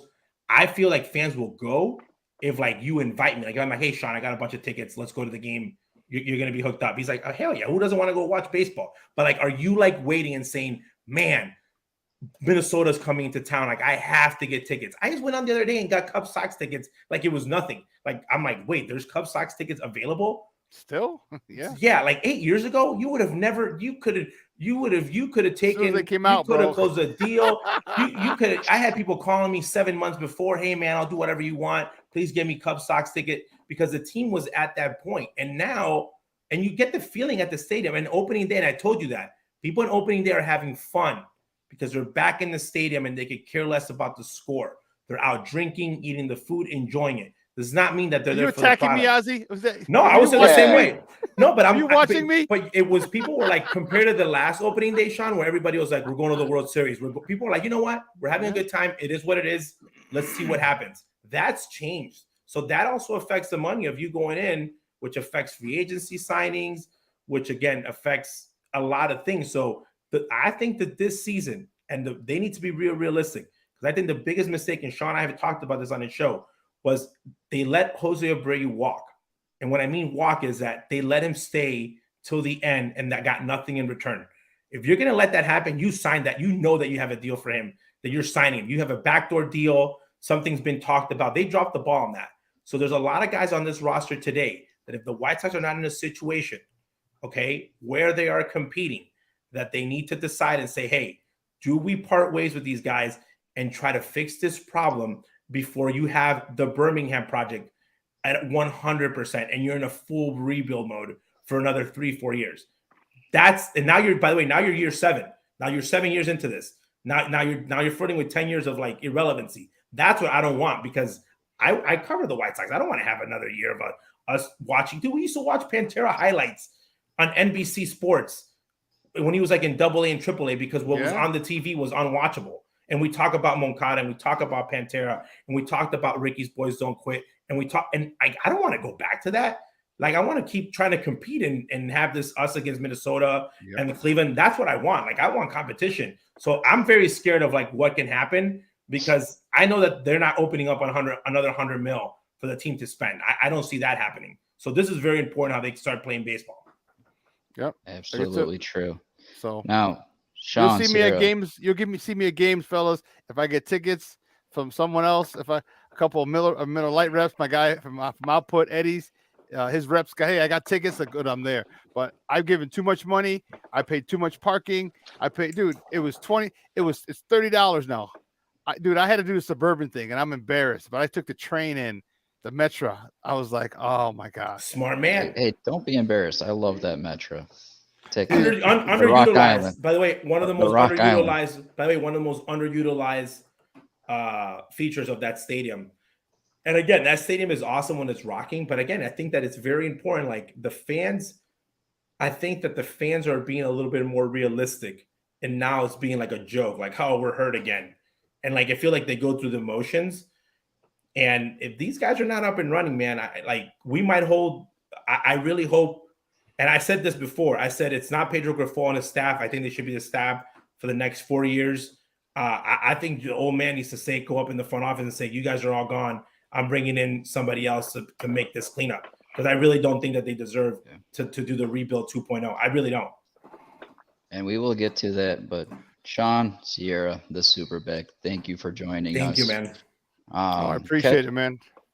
Catch me on Sean Sierra's Sports Zone Chicago tomorrow in the morning with Sean. He's going to grill me again on these White Sox. It's going to be a fantastic discussion, as it always is. Sean, thank you for your time. I really appreciate you coming on with us, talking White Sox and talking Bears for the hell of it, because that's coming up soon. Sean, thank you once again. No problem, man. No problem. No, I got to go watch 2.5 Men. No. You're gonna go watch Moncada highlights. Hey, I just might. What's I wrong might with watch that? this video. That's for damn sure. All right, fellas. We'll talk later. Thank you. Yep. All right. By See the ya, way, Sean. gentlemen, you guys, I'm actually shocked at how much you both know football. If you don't only be. knew what type of gauntlet we go through with the scumbag group chat over the fucking Bears, like it's a shit show. You know what though? It's But literally a shit show. I watch the NFL. Number one, because of gambling, but number two, I think I watch the Bears, like of all those Twitter fans that I make fun of, the upper deck experts. And I try not to now because I just throw out there like this team's what, like I'm literally just watching it as like the meathead guy, And which Junior, where I don't watch don't baseball. don't you worry. I got some lined up for later or for beginning of May, Bears related, White Sox as well. So I'll tease that, but we're not done with that topic. So and I'm surprised. You guys were very Hey. good at. You guys are good. You guys know your stuff. I got us lined up. And I'm lining us up for our second to final segment of Southside Daily, where we preview the upcoming week. Boom.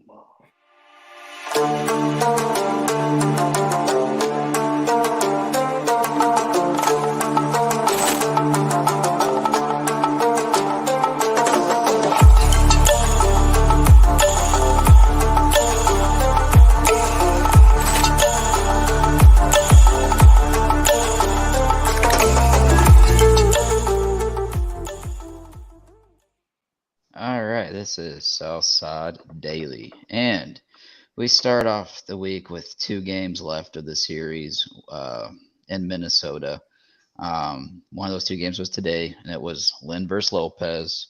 And we talked about Lynn, rocky first inning, but first inning analytically is always hardest to get by. He got by it, and after the first inning, we were tied at 2, but he went 6 innings, which was crazy to believe after that first inning. He went 6 innings, gave up 7 hits, 3 earned runs, had 10 strikeouts on 98 pitches. But unfortunately, the offense couldn't keep up as Pablo Lopez went 7 2/3, only giving up 3 hits, 2 earned runs, 1 walk on 10 strikeouts. It appeared that Pablo, which that was a showdown matchup that I highlighted for this week of Lynn versus Lopez. Pablo did his thing. Minnesota gave up their batting champ in Arias and got Pablo, and Pablo worked out for 1 game out of the other 7 days of the week. So it is what it is. He ties up the series. Thursday's matchup is going to be, I believe it's Thursday's matchup actually, but it's going to be. Is it Thursday? Gio. I think they have Wednesday. My bad. Wednesday. They have Thursday off. Yeah, they have Thursday off. So Wednesday's matchup is Gio versus Gray. Go ahead and give us the numbers of Gray. So everybody that's projected to be in the lineup, these are their numbers against Sonny Gray. There's some promising things. With you see Gavin Sheets, Andrew Benintendi, both batting well over 300.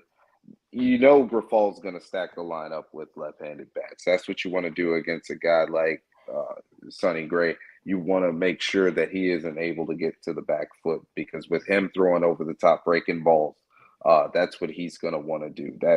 So I'm looking for a good game out of Oscar Colas.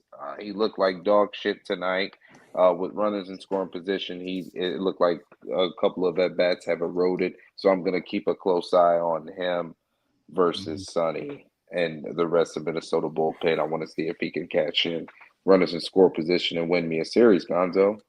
Yeah, and I just want to highlight, we did talk about Colas with Sean, but I really wanted to say this. I do agree with Sean, but at the same time, let's just be honest, like as a rookie right now in his at-bats, he's looking solid with batting at least 300. He's taking his fair share, but with runners in scoring position, he's been struggling. And in the Houston series, we saw that, but I want to highlight some, especially tonight. We were talking about can't execute fundamentals, but in the 10th inning with the California rules, with the runner at second, or starting off at second with these rules, when he came up to bat, he had a guy at third, 1 out, really early on in the at-bat, he just flicks his wrist, causes weak contact with the ball up in the zone into shallow left and got caught. And you can't. We talk about productive outs on this show. Junior loves to talk about it, and we all agree with him on this productive outs fundamental of the game. You need to at least take that first pitch strike if that's not what you're looking for, so you can get something better to hit and at least move that runner over or create that productive out to get that run to score. So you, in the situation where Alberto throws the ball away, you at least have a tie game and that game keeps going. But let's move. I believe in this series they're going to lose tomorrow because we talked about Giolito. I don't believe in Giolito. I actually believe You that fucking disgust me. Clevenger is going to have a better year than Giolito. I believe that too. Wow. You know what? Gonzo right now, the meter of like credibility is going up. I'm being honest because I thought he was going to go out with some crazy stuff. By the way, Gray has been pitching like amazing. Like it's like if Cease was pitching against like Giolito, pretty much. The only way I can see it is that if they go out and they produce runs. So I agree with Gonzo. I cannot go in good faith. But I do like with Giolito. I do like 4 out of our 5 pitchers in that rotation. I believe as the season goes along, they'll only get better, and we'll be more worried about the offense and what happens from there. But I want to get back to Buxton. All right, situational baseball. All right, I got to tip the cap to him because he actually hit a solid curve ball thrown by Lynn and took it out, and it just really left the gap fence there.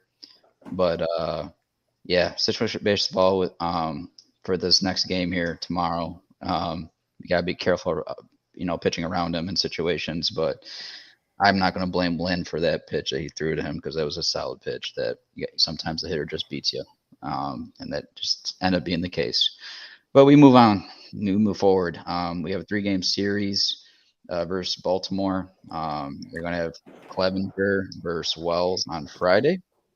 You're gonna have Kopech versus Kirk Gibson on Saturday, and then wrapping up on Sunday, you have Cease versus Rodriguez, the lefty. These are 3 games at home. So even though I believe they lose in Minnesota, I do think they're going to take 2 of 3 versus Baltimore. But the batters I'd be focused on. Again, you're not going to walk these guys, but keep your eye on them. Mountcastle for the Orioles right now, batting 289 with 5 home runs, 18 ribbies, and then their catcher, who's in his I'd call it his official year as a rookie because he came in over halfway into the second half last year. But AJ Rutschman, he's batting ad-lib, but go ahead, go off, King. Yeah, ad-lib. Batting 395 average with a 490 on base percentage and 628 slugging. So those are 2 guys keep an eye out for. What do you guys think about the Baltimore series? Real quick. I'm looking at it as the same as Pittsburgh. Honestly, the offense, they can really hit the ball out of the ballpark. But the starting pitching, I mean, we got to get off to a fast start. We got to take advantage of that because they're not throwing any B+ starters. Like Clevenger would probably be the fucking ace in their rotation right now. Let's just be real. So they do have guys like Austin Hayes, Gunnar Henderson, who aren't household names yet, but they're still quality ball players. So you can't just take your foot off the gas and mail in any individual battles with those players because they do have the necessary tools to beat you. But perfect example, Dylan Cease is gonna on getaway day is gonna have an opportunity to pitch through some traffic. Again, he's gonna have to get through that. Mike Clevenger, are you gonna have a section of the game where you're retiring 10 to 12 guys in a row? Are you going to give your offense that type of support? Are you going to brick the game down? So just want to swing back to Giolito for tomorrow. Traditionally, his numbers against the Twins are good, especially these piss ants in the lineup tomorrow. I'm going to be the only person on the Blackout Live saying I expect a W. Giolito lowers his ERA from 9 to about 8.99, and we still get a win. I think the offense erupts against Sonny Gray, to be honest. Awesome. How about you, Ozzy? Anything sticking out at you with Baltimore at all? Baltimore's coming in right now from a two games that they have won. They've lost the first series, won the second, lost the third series, about to win the fourth series if they win. But that means that they're coming in with 2 series lost in a row to the White Sox. The White Sox are going into their, depending on what happens tomorrow, they're going to lose 3 series in a row, which is not great. But I think that with the Orioles, I think that the White Sox, you got Cease pitching one of those games. So that to me should be a guaranteed, the lockout game.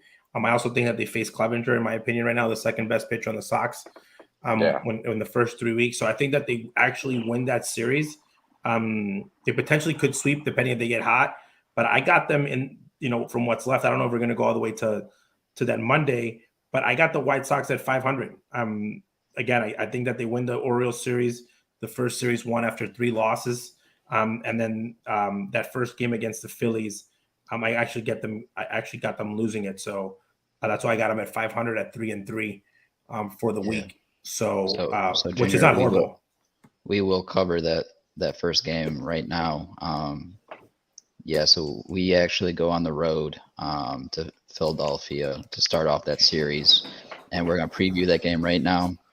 We'll cover the final 2 games of that next week, but that Monday matchup is Lance Lynn versus Zach Wheeler. That's the projected matchup. We saw Lance Lynn tonight. Hell of a game after that first inning. Finished strong. I was kind of hoping he got that W because he definitely needed it with that performance that he had. But you're going up against Zach Wheeler, and he's no joke as a righty. I do agree with Junior there that I do see the Phillies taking that first game. And there's 2 bets right now to take a look at for them. Junior really loves his Schwarber bombs. So Schwarber's batting 200. He has 3 home runs, 6 ribbies. And then Baum for them is batting 341 with 3 home runs and 11 ribbies. Kind of surprising for Baum because I didn't think he was going to be starting the season that hot. Go ahead, Junior. He's a good hitter, Gonzo. Yeah. I was going to say Alec Bohm is a really good offensive player. Like in totality, he can mount up the base hits, got good plate coverage. He's a tall, strong kid who could run. So I'm not going to say he's Chris Bryant because I don't think Alec Bohm has an MVP in his pocket, but 2 similar type players. Another weapon the Phillies been deploying out the bullpen was Jose Alvarado. I got him on fantasy in the Scumbag Classic, and all he's doing is fucking striking out the side, lefty. So you're going to get into a point to where in that series, Oscar Colas is going to be face-to-face with that monster. Pedro Grifol is going to he's probably going to have to bite the bullet and have Gavin Sheets face that monster. So how the Sox execute against matchups that are not in their favor will tell us how they're going to bridge us through this injury period. Because we're going to be stacked up against it every fucking game unless we're facing a Kyle Gibson. You know what I'm saying? So who knows? Because Phillies start off this season rough. But you don't want them to turn around versus us, but that very well could be the possibility. We'll have to see.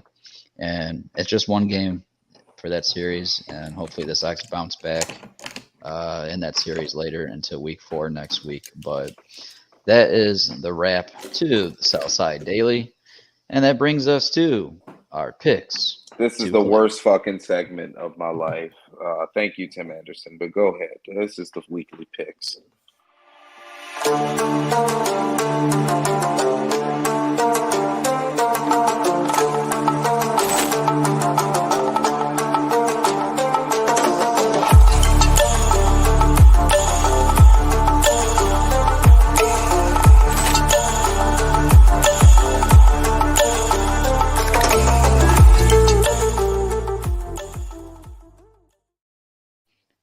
And this is picks to click for week 3.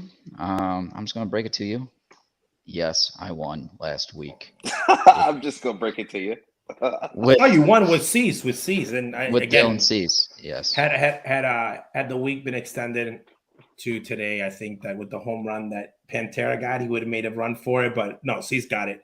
2 wins as a starting pitcher. You got to give it to him. That's the main thing that they got to do is win a game. So good job on your win. At least I came in second. I placed. Jay and Brian and all those guys, like, might as well, you get picked, might as well just get put on the IL already. So to wrap Are up, you fucking kidding me right now? I'm just saying that whoever you guys pick is going to end up getting hurt. So everybody out there in the White Sox, here comes the next guy, whoever Jay picks. Hope, to wrap up week 2, Cease got the dub, and his stats were with those 2 starts. He had 10 innings pitched. He only gave up 4 hits, 2 earned runs. The doubter on him was the 7 walks, but he had 14 strikeouts to go against that, so 2-to-1 ratio on that.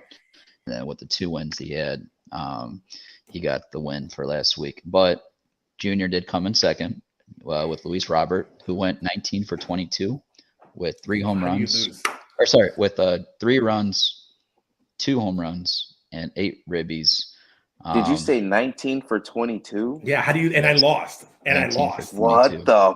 And I lost. And I lost. Because. And I thought I had a chance. No, you didn't have a chance. You didn't have a chance if TA played every single game twice. If he played the games 1 time and then played them again the second time, no shot. Yeah, it really just came down to those 2 wins for Cease, because out of all that production, he only had, I think it was the Saturday game, the Saturday win in Pittsburgh. He had the winning, or not the winning, but the go-ahead run for that 4th run. That ended up being the winning run. So there was no, and then again today there was just he tied the game, so he didn't put them ahead if we counted today, but we didn't. So yeah, really productive week for Robert. And then Justin had TA, who he went 7 for 22, 2 less hits, but he had 6 runs and 3 ribbies. And then obviously our boy Brian picked Eloy, and the very next morning when we woke up to Eloy being on the DL, so poor Slav had no shot. That's what happens when you're on vacation away from us. You get no shot. So no chance.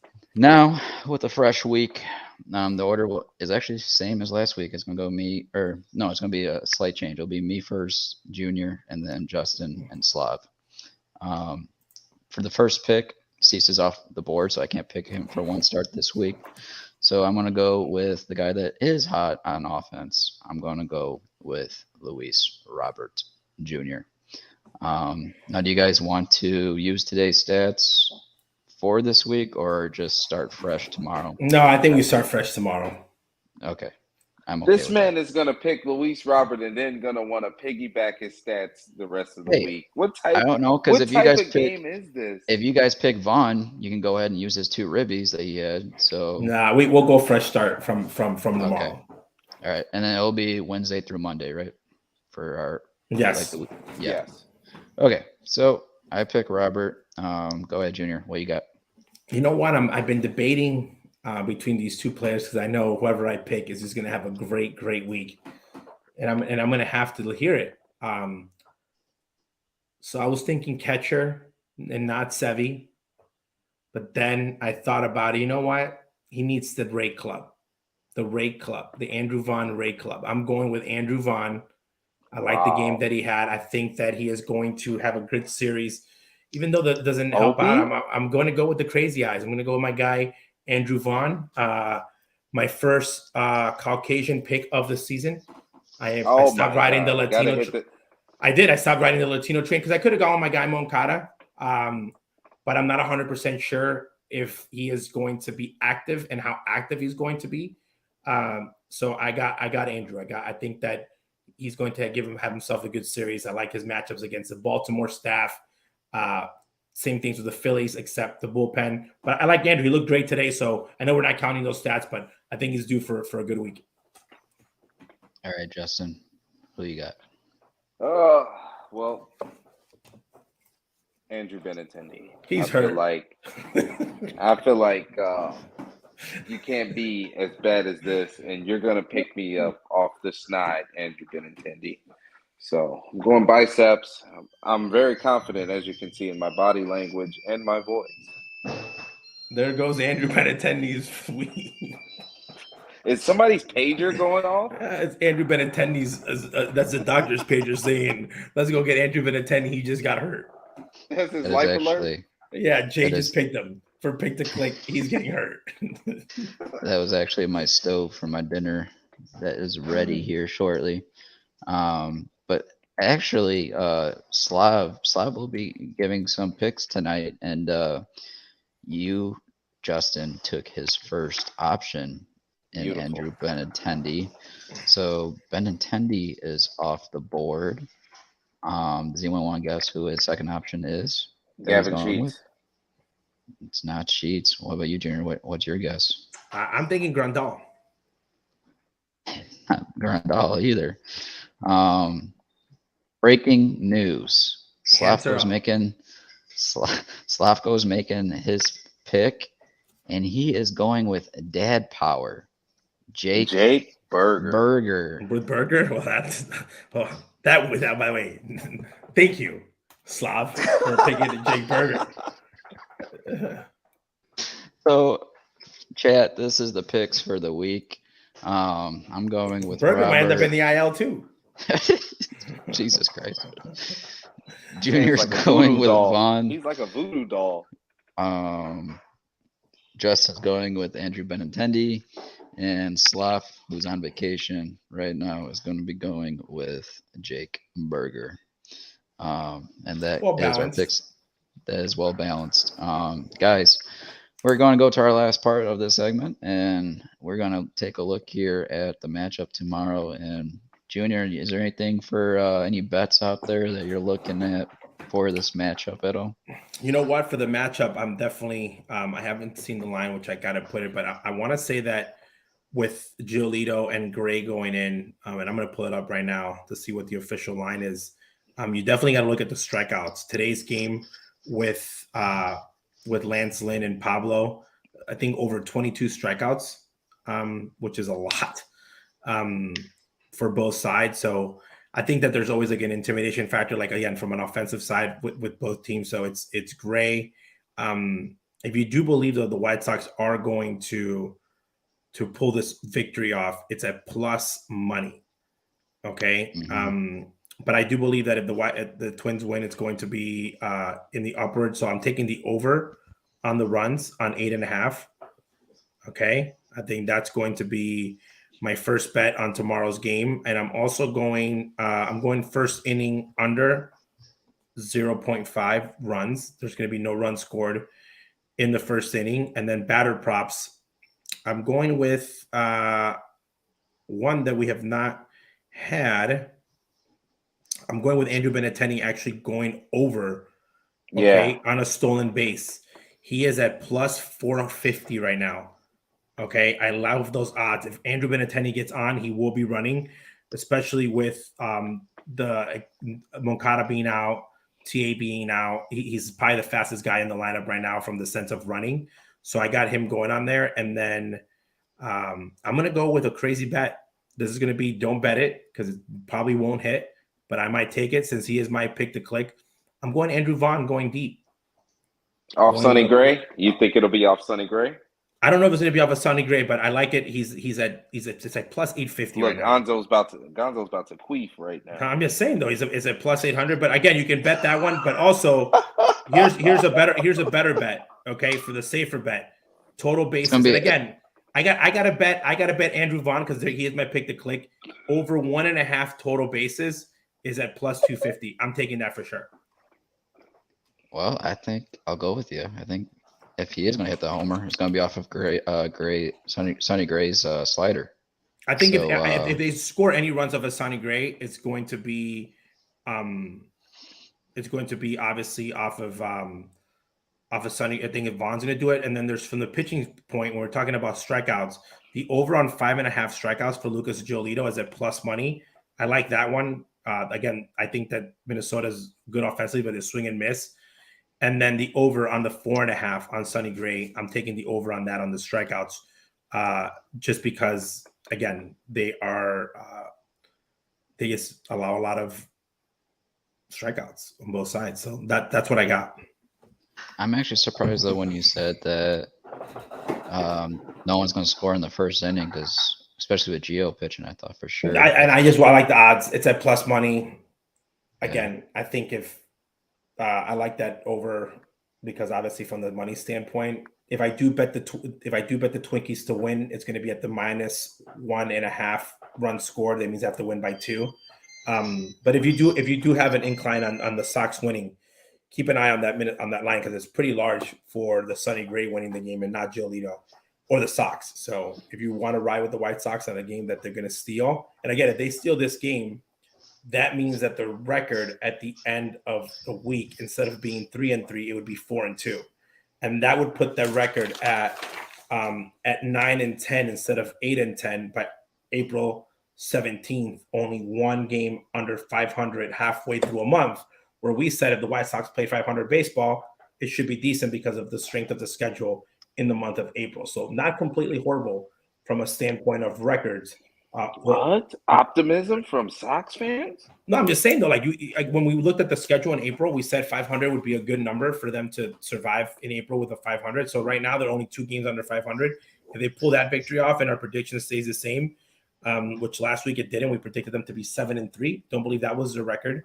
But right now, if they end up the week in 3-3 by losing the game tomorrow, and they end up by next week, they'll be at 8-10 by April 17th. So. Just put emphasis on that, Junior. Like, if they're able to play 500 baseball with missing Eloy and Tim for 1 to 2 weeks during that stretch would be impressive. And I also want to highlight, in case Junior, if you didn't miss it or anyone else out there missed it, but the Middleton made his debut in our bullpen for Ruiz, and he struck out the frame, went 1 1/3 and struck out 3. So Middleton looked good. He needed that out of a guy in the middle of our bullpen. So it looked really promising. And gosh, Ray was lighting it up in the 9th in a tied game. I was kind of surprised they brought him in for the tie in the 9th. But at the same time, glad he did. Hell of a start to this week with that loss. We'll see where it goes from here, guys. But do you have any closing thoughts here as we're wrapping up the show? No, I think that's a very important week for the White Sox. The last thing you want is to lose a 4th series in a row. And you got to take an opportunity right now. You got Cleveland kind of struggling. You playing head-to-head versus the Twins. Tristan McKenzie's been put in the 6th DL, so this is like kind of when you can make up some ground on teams that might be playing a little tougher schedule than you. But again, from that standpoint, I think that it's a week that is optimistic and a week that they should definitely at least play 500 baseball. Yep. And once again, we're going to have to give a shout out to Sean Sierra for setting up with us here tonight. Oh, yeah. That was a great show with Sean joining us, and tune in to Sports Zone Chicago tomorrow in the morning. I'll be going on his show at 8 a.m. So I'm going to be waking up early, jumping on that with all of that energy. And I'm going to have to give Sean my best and take all of the energy drinks I can to stay up for his early morning show. But thank you, everybody, for tuning in. This is the Blackout Show. And this is Justin Lee, Ozzie Guillen Jr., and myself. We say goodbye, Sox fans.